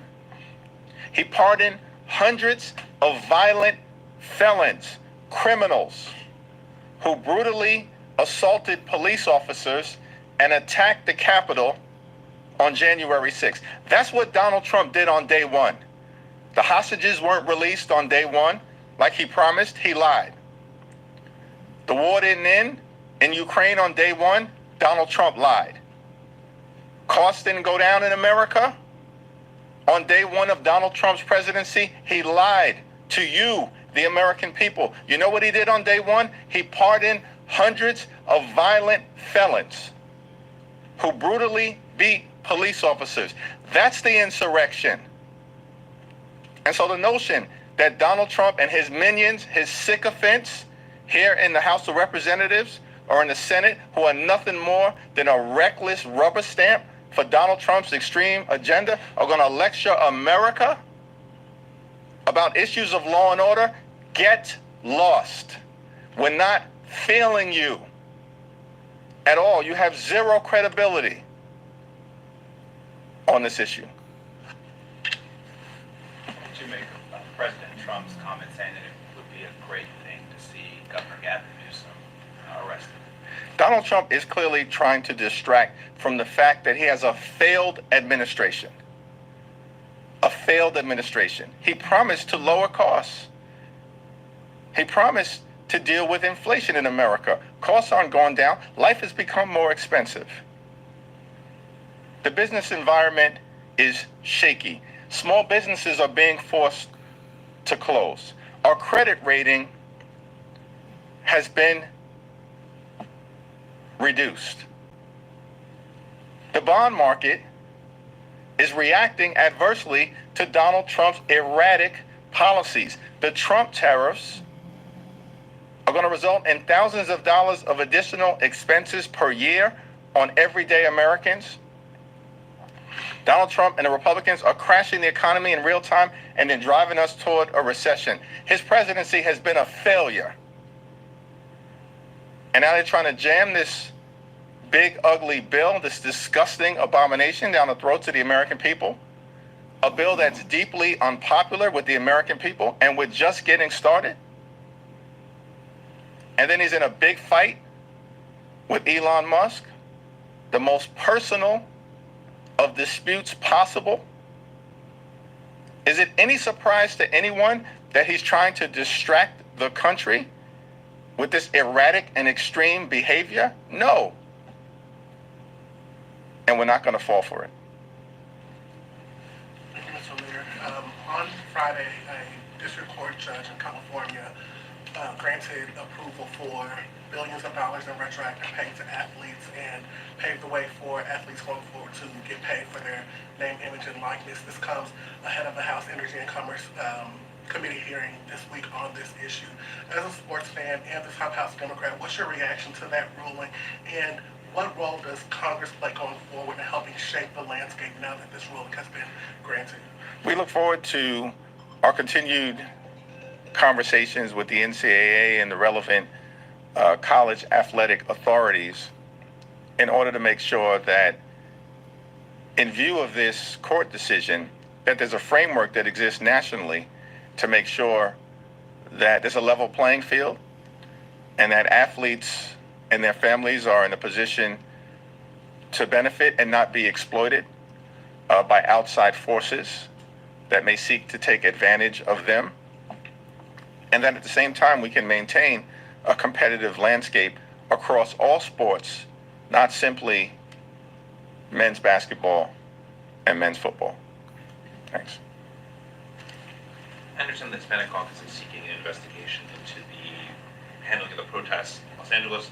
What do you see as avenues for oversight and investigation into that matter? Well, we'll continue to press Republicans here in the House to undertake their constitutional responsibility to serve as a check and balance on an out-of-control executive branch. It only takes a handful of Republicans to actually show some spine, some backbone, and some courage at what is happening in America, a clear assault on the American way of life, on the rule of law, and on our democracy. And the American people aren't feeling it. It's why this guy in the Oval Office is the most unpopular president in the first 100 days in American history. Claims to have some big mandate. And each and every day that passes, he becomes more unpopular as the behavior and the corruption and the cruelty and the chaos becomes more erratic. So we're going to continue to use every lever available to us as members of Congress, partnering with our colleagues in state and local governments across the country to shine an intense spotlight on the egregious overreach that is taking place by the Trump administration on a daily basis as it relates to targeting law-abiding immigrant communities, as well as dreamers and farm workers and people who are actually contributing to the communities that they live in on a day-to-day basis. That's why you're seeing the American people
express their discontent with another lie that came from the Trump administration. Trump administration said that they were going to focus on targeting violent felons who should not be in this country. And that's something that we could have agreed with had that been the effort that was undertaken. Instead, Donald Trump and his administration are deporting American citizens, children with cancer, to countries that they've never lived in before. That's an assault on the American way of life. It's why this administration is collapsing in terms of popularity and public approval in real time. And this reckless bill, this out-of-control budget, this GOP tax scam, the one big ugly bill, the disgusting abomination that they're trying to jam down the throats of the American people, it's not going to make things better for everyday Americans. It's going to hurt everyday Americans. And the American people are rejecting it because it's designed to help extreme MAGA Republican billionaire donors. And that's unacceptable. That's unconscionable. And that's un-American. Second row. Thank you. So the Department of Homeland Security released some information about some individuals that were apprehended during ICE's raid in LA over the weekend. And some of those people were previously convicted of murder and sexual battery and cruelty to children, amongst many other crimes. You say that if they wanted to go after violent people, that's something you could agree on. So do you support ICE detaining illegal immigrants that have criminal histories and backgrounds?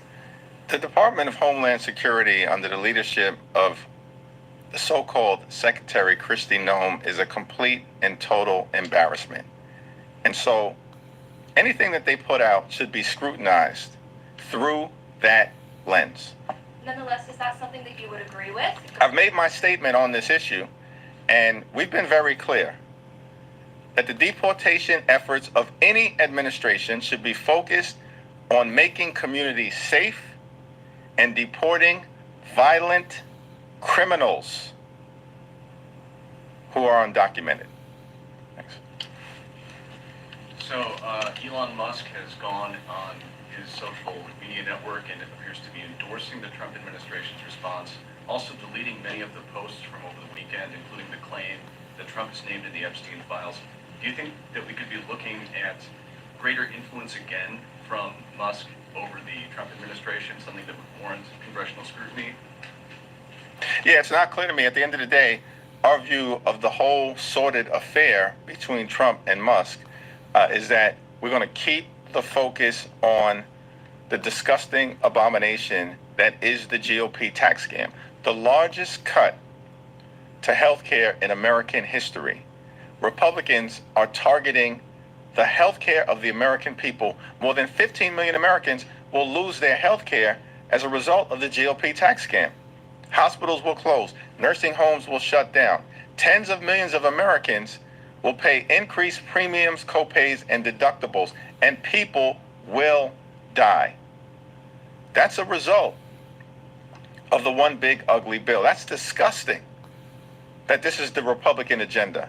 At the same period of time, they want to enact the largest cut to supplemental nutritional assistance in American history. Literally, these extremists are trying to rip food out of the mouths of children, veterans, and seniors in the United States of America.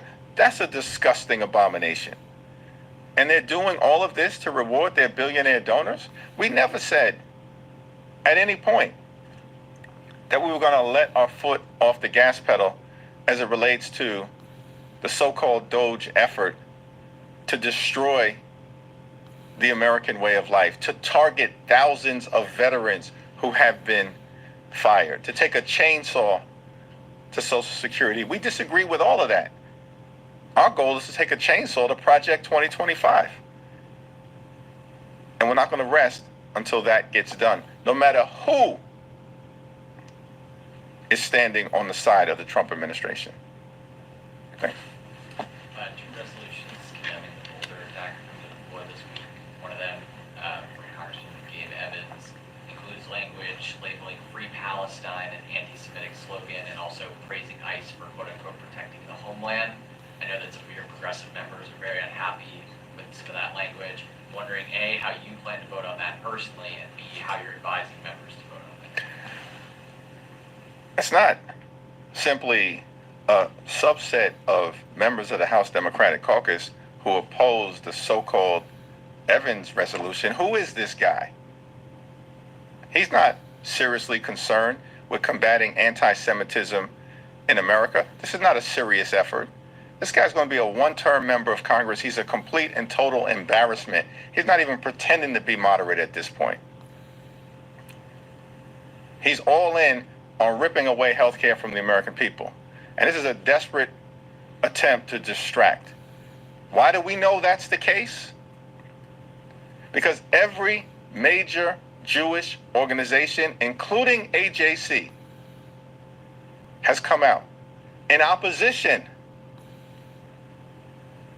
to the so-called Evans resolution. Every major Jewish organization, as far as I can tell. These are organizations that are at the forefront of combating anti-Semitism in America. That resolution is an embarrassment. It's not serious. It's a joke. And Gabe Evans is a joke. And he's on his way out. He's done in November of 2026.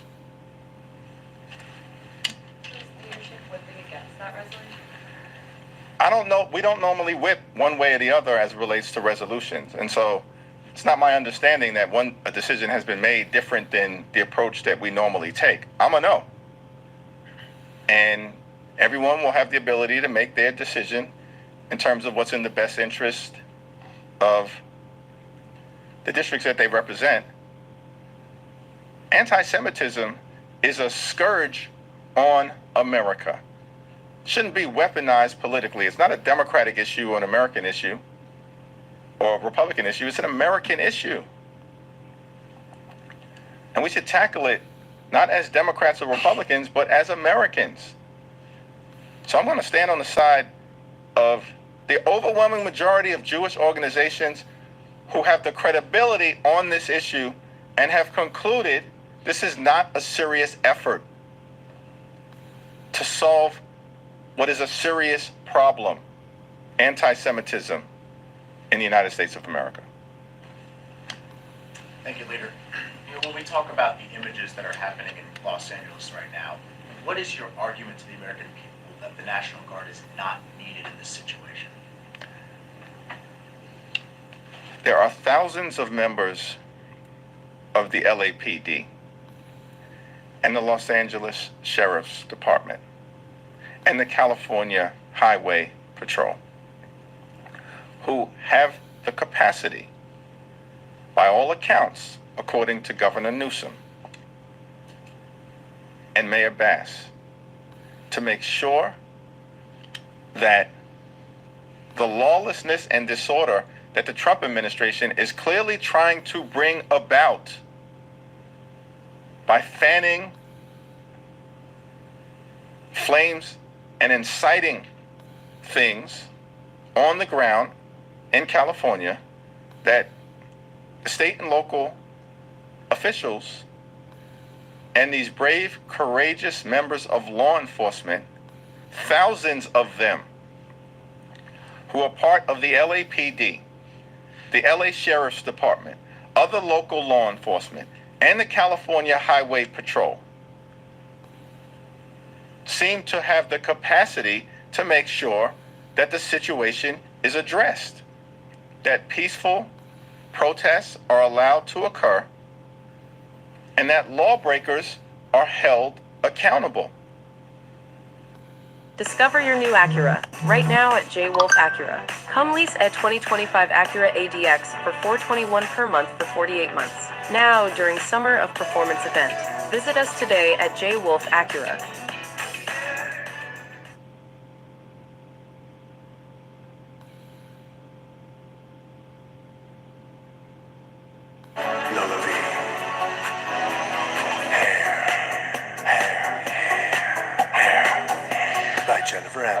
That's the commercial. I know. We're freaking out over here. It feels a little gimmicky. It could be a good gimmick. Well, I created Lola V as a hair care that really works. Right. Were they doing karate? That's kind of a trick question. So that was karate. Lola V, it just works. The Trump administration has zero credibility on this issue. Really? I was here on January 6th. Donald Trump wasn't a leader on January 6th. He didn't send the National Guard to stop the violent mob that was brutally beating police officers in plain view for every single American to see. And this guy, who likely withheld the National Guard, he certainly didn't send them forward, is lecturing the country about law and order. And if this wasn't enough of a reason to dismiss his credibility on any of these issues, on his first day in office, Donald Trump pardons hundreds of violent felons, some of whom have gone back to their communities all across America and recommitted crimes against everyday Americans. Give me a break. We're not feeling you, particularly as it relates to this issue. Donald Trump and all of these minions who support him, the sycophants, the extremists, have zero credibility on this issue. Republicans have become the party of lawlessness and disorder. Thank you, Mr. Leader. You said that you could find common ground on removing dangerous felons from the country. What other specific provisions do you and at least some members of your caucus feel they can find common ground with Republicans when it comes to potential for bipartisan immigration reform? Our view on this issue is that we have to secure the border. We have a broken immigration system that should be fixed in a bipartisan and comprehensive way. And at the same time, we need to defend dreamers and farm workers and law-abiding immigrant families. Those are the core principles that could yield an effort to actually address the things that the American people want to address, as opposed to allowing the Trump administration to try to distract the American people by unleashing masked agents. If they were proud of what they are doing, why are they masked? This isn't the 1930s. Why are they masked? And so their core principles that are pretty simple: secure the border decisively. We supported legislation that was negotiated. It was the toughest border security bill to emerge from Congress in modern American history, and Donald Trump killed it. These people have no credibility on the issues that they claim to stand for. It's all a distraction because their agenda to try to rip healthcare away from the American people. They're blowing up the economy, totally mismanaging it. The American people know it. This is why his approval ratings have collapsed in general and specifically on the economy. And so every chance they get, they try to provoke the American people on this issue related to immigration. These are people where facts don't matter. Hypocrisy is not a constraint to their behavior. They say one thing and they do the other. And they actually believe that shamelessness is a superpower. We're not falling for it. Not now, not ever. Thank you.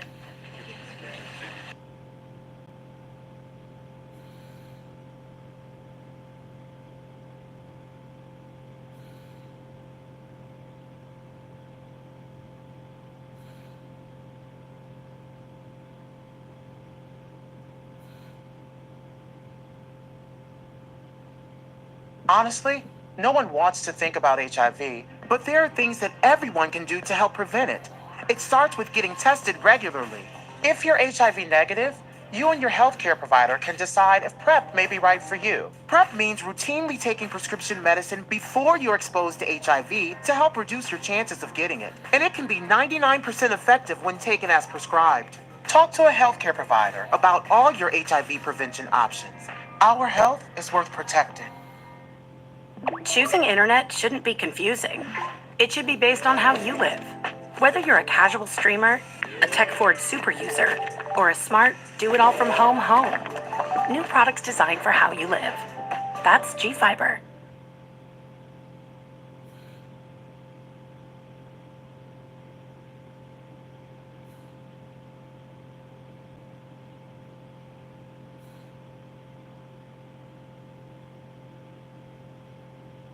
All right, thank you very much. I'm joined right now by Senator Alex Padilla. Senator, thank you so much for joining us live on MSNBC. First question, how are you? We all watched the video. We saw you taken to the floor by those agents. How are you doing? Yeah, look, I'm okay. I've been on the phone off and on with kids, right? Because my kids travels fast in this day and age with technology to make sure they're okay. But I think most importantly is the outrage that I hope people feel.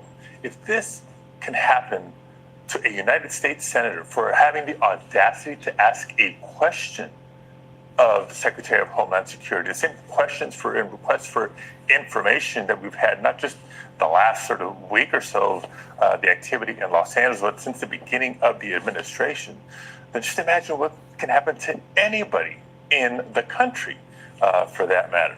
We heard from you briefly at the press conference after you came outside of the federal building in Westwood. We've heard more extensively from Secretary Gnome and the Department of Homeland Security, and I want to just tell you a little bit, because I'm sure this has been a whirlwind, about what they've been saying. Secretary Gnome said that you, quote, lunged towards her at this press conference. The Department of Homeland Security said the Secret Service believed that you were an attacker, and the Department of Homeland Security called this political theater. What's your response, and what's your version of what happened? Well, first of all, that's ridiculous. It's a lie, but par for the course for this administration, right? So here's the stage. Look, I was in the federal building here in Los Angeles for a scheduled briefing. Just as one of my colleagues and I had to go all the way to Guantanamo Bay to begin to get information about that facility being used as a detention facility. They've been non-responsive to requests for information. And so I had scheduled, they approved a briefing with representatives of the Northern Command in that federal building. We were there prior to the 10:30 original appointment date when we caught wind that Secretary of Homeland Security is going to be down the hall at a press conference. And our briefing was now delayed because of that press conference. So since the secretary has been non-responsive, I figured let me go over and listen to what she has to say. Maybe we can glean some information here.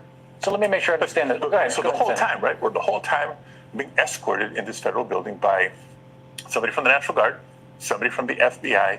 I've gone through screening. This is a federal building. And so tell them, let's go listen to the press conference. They escort me over to that room. And I'm sitting in the back of the room behind the cameras, behind the reporters, listening. And at one point, it was just too much to take. Not the first, but the second attack on the political leadership of California and this notion that Donald Trump and Kristi Noem had to come in and rescue the people of Los Angeles from Gavin Newsom and Karen Bass. It was too much. And so I spoke up. I introduced myself. And said I had a question. Look, they said I wasn't wearing my pen. My polo says United States Senate. There was no threat. There was no lunging. I raised my voice to ask a question, and it took maybe half a second before multiple agents were on me. The video clearly shows, and you can hear on the audio, that you identify yourself as Senator Padilla. She said you barged into the room, or you basically broke into the room. I'm paraphrasing here. Just set the record straight on that. I didn't barge into the room. As I mentioned, I was in a different conference room, a couple doors down the hall. I let it be known I'd like to go listen to the press conference. The folks that were escorting me in the building walked me over. I didn't even open the door. The door was open for me. And I spent a few minutes in the back of the room just listening in until the political rhetoric got to be too much to take. So I spoke up. Have you seen the video yet? Well, you can look here, Senator. Have you actually watched it yourself? When you watch this, and let's go through this together. Describe to me what you're seeing. What's happening here? Yeah, again, multiple people forcibly removing from the room. I know I was trying to do two things at once, try to get my question out while trying not to lose my balance. They first asked me to, get down on my knees. Like, growing up where I grew up, you know what happens if you don't obey law enforcement. And so I began to go on my knees to the extent that they would let me, because they were literally handling me at the same time. And it went from getting on their knees to flat on the floor, which I tried but wasn't able to easily because of the folks handling me. They put handcuffs on me. So yes, I was handcuffed. These are FBI agents. Did they tell you who they were? They wouldn't identify themselves, and I kept repeatedly asking themselves, why am I being detained? No answer. Why am I being detained? No answer. Why am I being detained? No answer. Then they get me back up on my feet, and we start walking. Don't tell me where we're going. You were handcuffed at this point? Absolutely. Am I being led back outside? I don't know. Am I being taken to a cell? I don't know. They were not communicative until somebody from, I'm sure, Secretary Noem's team figured out I was who I said I was, and finally said, let him go. So they let you go. They took the handcuffs off. What happened next? There were reports that you met with Secretary Gnome for 15 minutes after the press conference was over. So this is a little surreal. So they took the handcuffs off. The person that came over said, well, if you'd like to meet with the secretary, you can do so after the press conference is over. sure, I've been dying to get information from the department for months. I'll take this opportunity and see what I can glean. Then I was asked, but the other briefing that you're here for, the previously scheduled briefing, would you still like that briefing? Of course, that's why we came. That one never happened because the representatives from Northern Command, again, didn't give us an excuse, so hoped for another opportunity to learn from them. Like, again, what's the mission of the National Guard here? What training have what's normally state National Guard, now federalized National Guard service women and men, if they're going to be out in communities, if they're going to be interfacing with civilians? This is not a normal job for them. And by the way, they're being taken away from other critical missions in the state of California to do this function. Now we hear the Marines are coming. For what purpose? What's the mission? What type of training preparation have they had? Did you get answers to any of these questions? None. And so, again, did have an opportunity to sit with the Secretary Gnome for a few minutes. You'd think she might have started the meeting with an apology of what happened. Of course not. And so I began to ask the question I was trying to ask in the press conference. For all the touting of the Trump administration of going after violent criminals, I told her, there's no disagreement there. If that's all you were doing, there would be no debate, there would be no discussion. But what's happening in reality is far different than that, because we hear story after story after story of non-violent migrants who many are working in very essential jobs for our economy, being rounded up, right? The cruelty with which they're doing this, the increased cruelty with which they're doing this, escalating here in Los Angeles over the course of the last week. You don't need flashbangs, when you're trying to target one person. The National Guard over, not at the request of a governor. It hasn't happened since 1965. And so, of course, they're instigating, trying to create the response and a reaction from community, and we'll point to anything to further escalate the situation. It's wrong, and it's counterproductive. Senator Padilla, we're here on my colleague Ari Melber's program, The Beat, on MSNBC, and I know Ari wants to ask you a question. Ari, go right ahead. Yeah, thanks, Jacob, and thanks to the Senator for joining us. You've now described the incident here for the first time. Do you view it as excessive force? As Jacob referenced, the administration is saying they were trying to basically do safety or security. Do you view it as excessive force or an effort to intimidate the opposition party?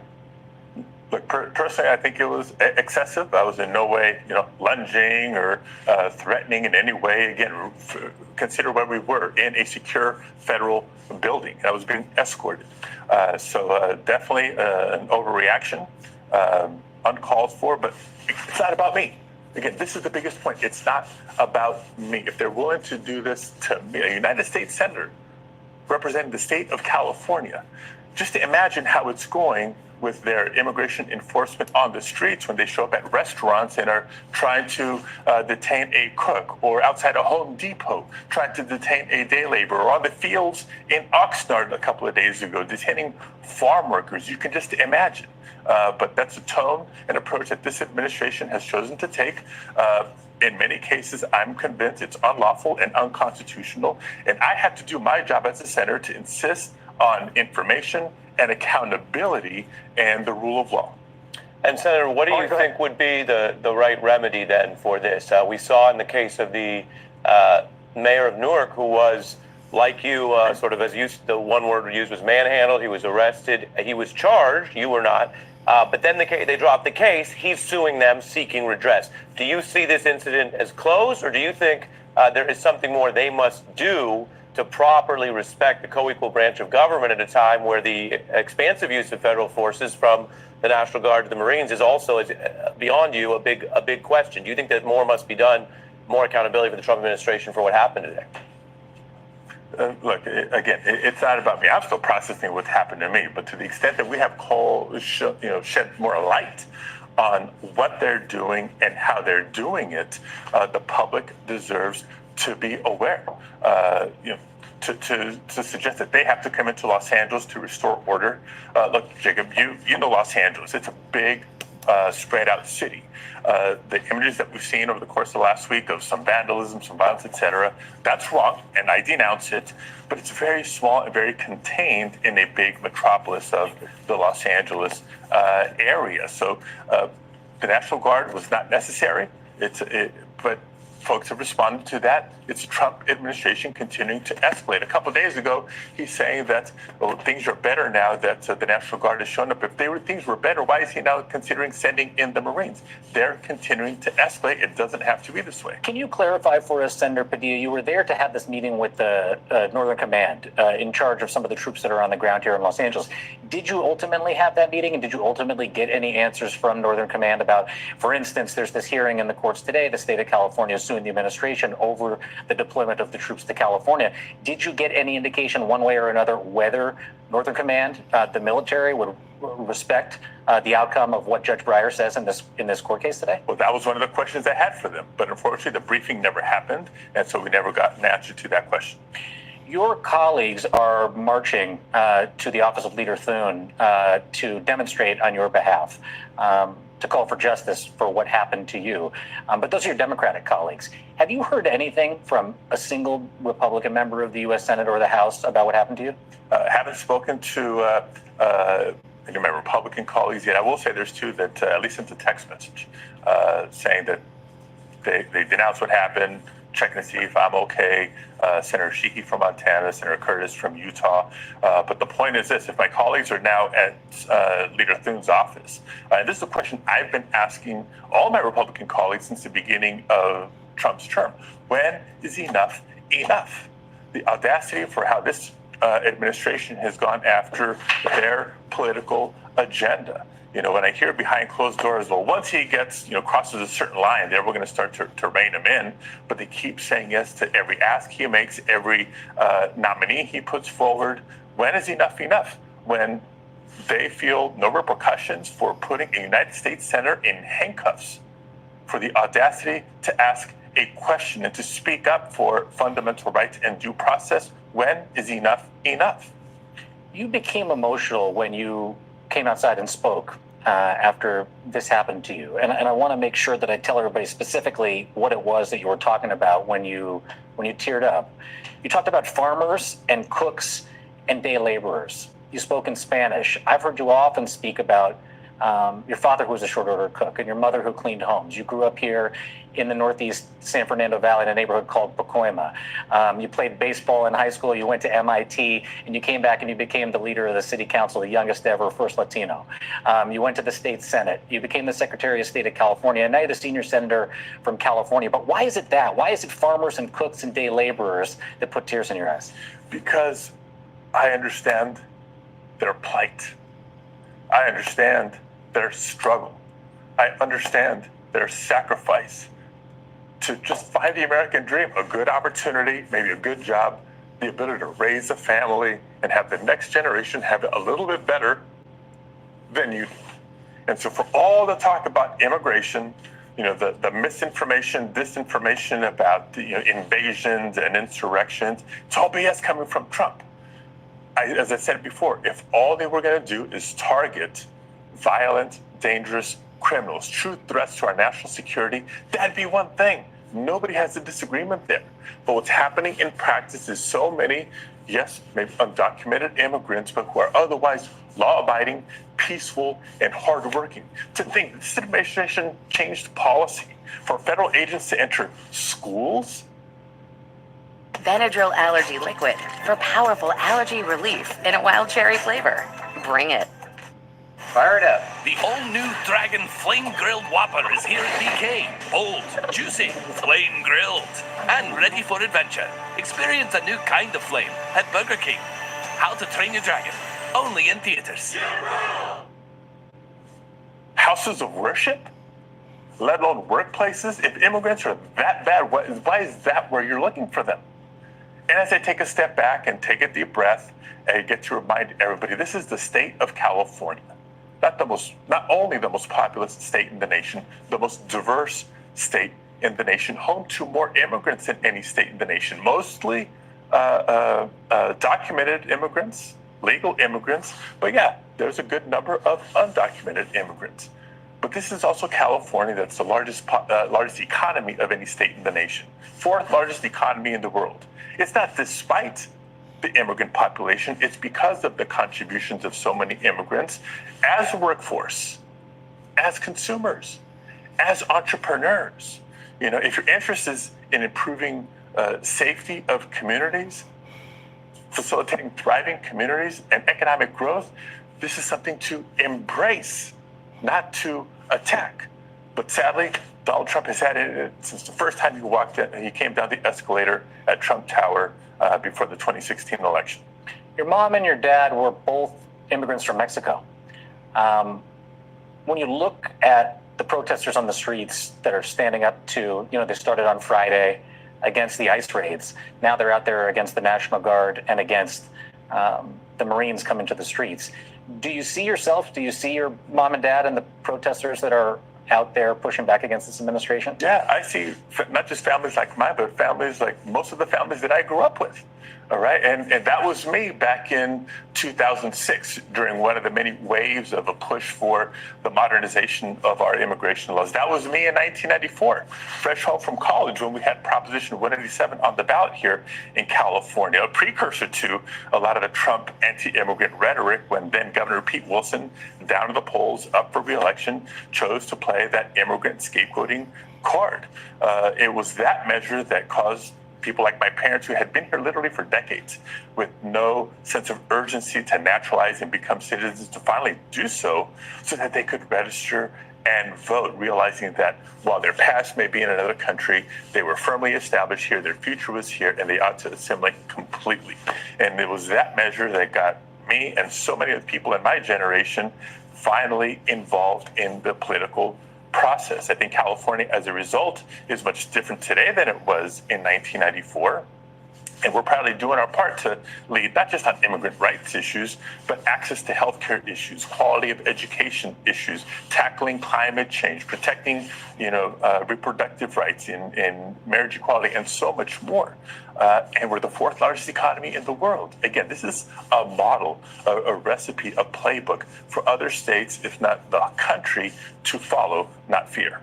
Both Mayor Bass and Governor Newsom, who have stood up on your behalf, spoken out on your behalf in the wake of this happening to you, have talked about how they believe that this is in some form a test case for the Trump administration to do this in other places, in other cities, to ignore the will of the people and the democracy, the democratically elected representatives of the United States government. Do you share that feeling? Absolutely. And we've been saying so almost on a daily basis since the escalation, the Trump escalation of last weekend, whether it's press events, whether it's in committee, whether it's in floor speeches in the Senate, because if you look at how the administration has gone about trying to justify, unacceptably in my opinion, but trying to justify the federalization of the National Guard, the deployment of the National Guard over the wishes of, forget the governor and the mayor for a second, the sheriff of Los Angeles County and the chief of police of Los Angeles City. The language that they've used, the mechanisms they use are not Los Angeles specific. And they're not California specific. And if they're allowed to do this in Los Angeles, they can and they will do this in any corner of the country. You made it a point to encourage people to protest this Saturday outside of the federal building. Peacefully. Why did you, it was the last thing that you said after you came out, you encouraged people to go out and take to the streets as part of these large-scale rallies that have been playing out in Los Angeles on the streets, but also on Saturday scheduled across the nation. Why did you make that your final thought and parting words from the federal building today? Because, look, I was at the Emergency Operations Center last night getting the latest brief from Chief McDonald and other members of the city family. And from what I've heard from county officials, state officials, and now local officials, things seem to be quieting somewhat during the course of this week, but the chatter that's out there is people are getting ready for a number of protest events this weekend that coincide with not just the anniversary of the Army, but this vanity parade in Washington, D.C. And so First Amendment rights are a beautiful thing, and they need to be utilized. There's a lot of passion out there in some quarters, a lot of fear and anxiety in other quarters, a lot of outrage in other quarters. It's very patriotic to channel that and to speak up and to demonstrate. Let's do it peacefully, because that is our right. That's how maybe we shift public opinion, but we can't cower. That's what Donald Trump, he wants us to stay quiet and just stay home. I know you spend your weekends here in Los Angeles. You're going to be out there this weekend on Saturday? We'll see, because given the developments of today, we'll see how folks are feeling. And physically, just want to, before we go, are you doing okay? Are you hurting? How are you feeling? I think the adrenaline's still rushing right now, so we may not know till tomorrow. Senator Alex Padilla, thank you so much for joining us here Thank first you, on MSNBC. Really appreciate it. Thank you.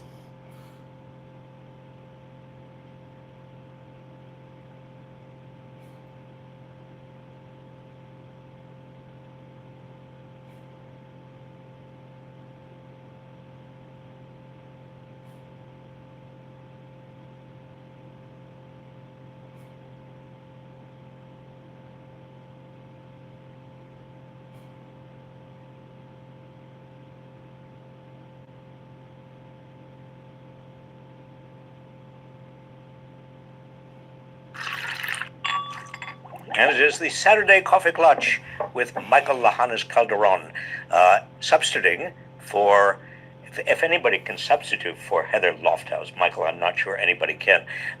But there is a lot to talk about. A lot is going on. No shortage Michael. of stuff to talk about. And I'll briefly mention our colleague Heather actually is off at the premiere of a new film featuring you and your last class. The last class. And we'll talk about that more at the end of the podcast, but she is well, and we miss her. But lots to get into for this week. So what are the major topics?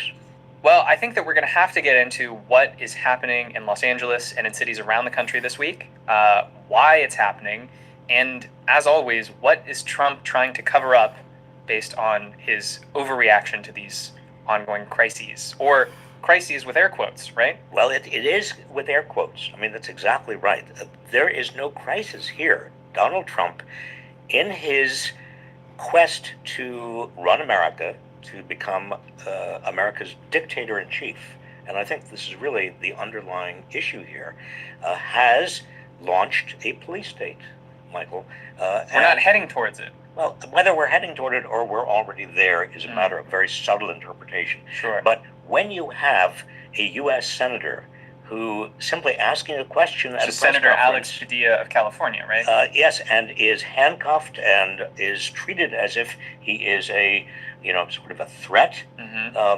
When you have, as occurred a month and a half ago, a judge who was arrested, when you have the executive branch of the United States government basically going out and in the streets and in places of work, basically abducting people at universities, abducting people, not giving them rights, not giving them due process, sending some of them to a prison in another country. Well, you have the makings of what may be a police state. That's what maybe indeed Trump wants to create.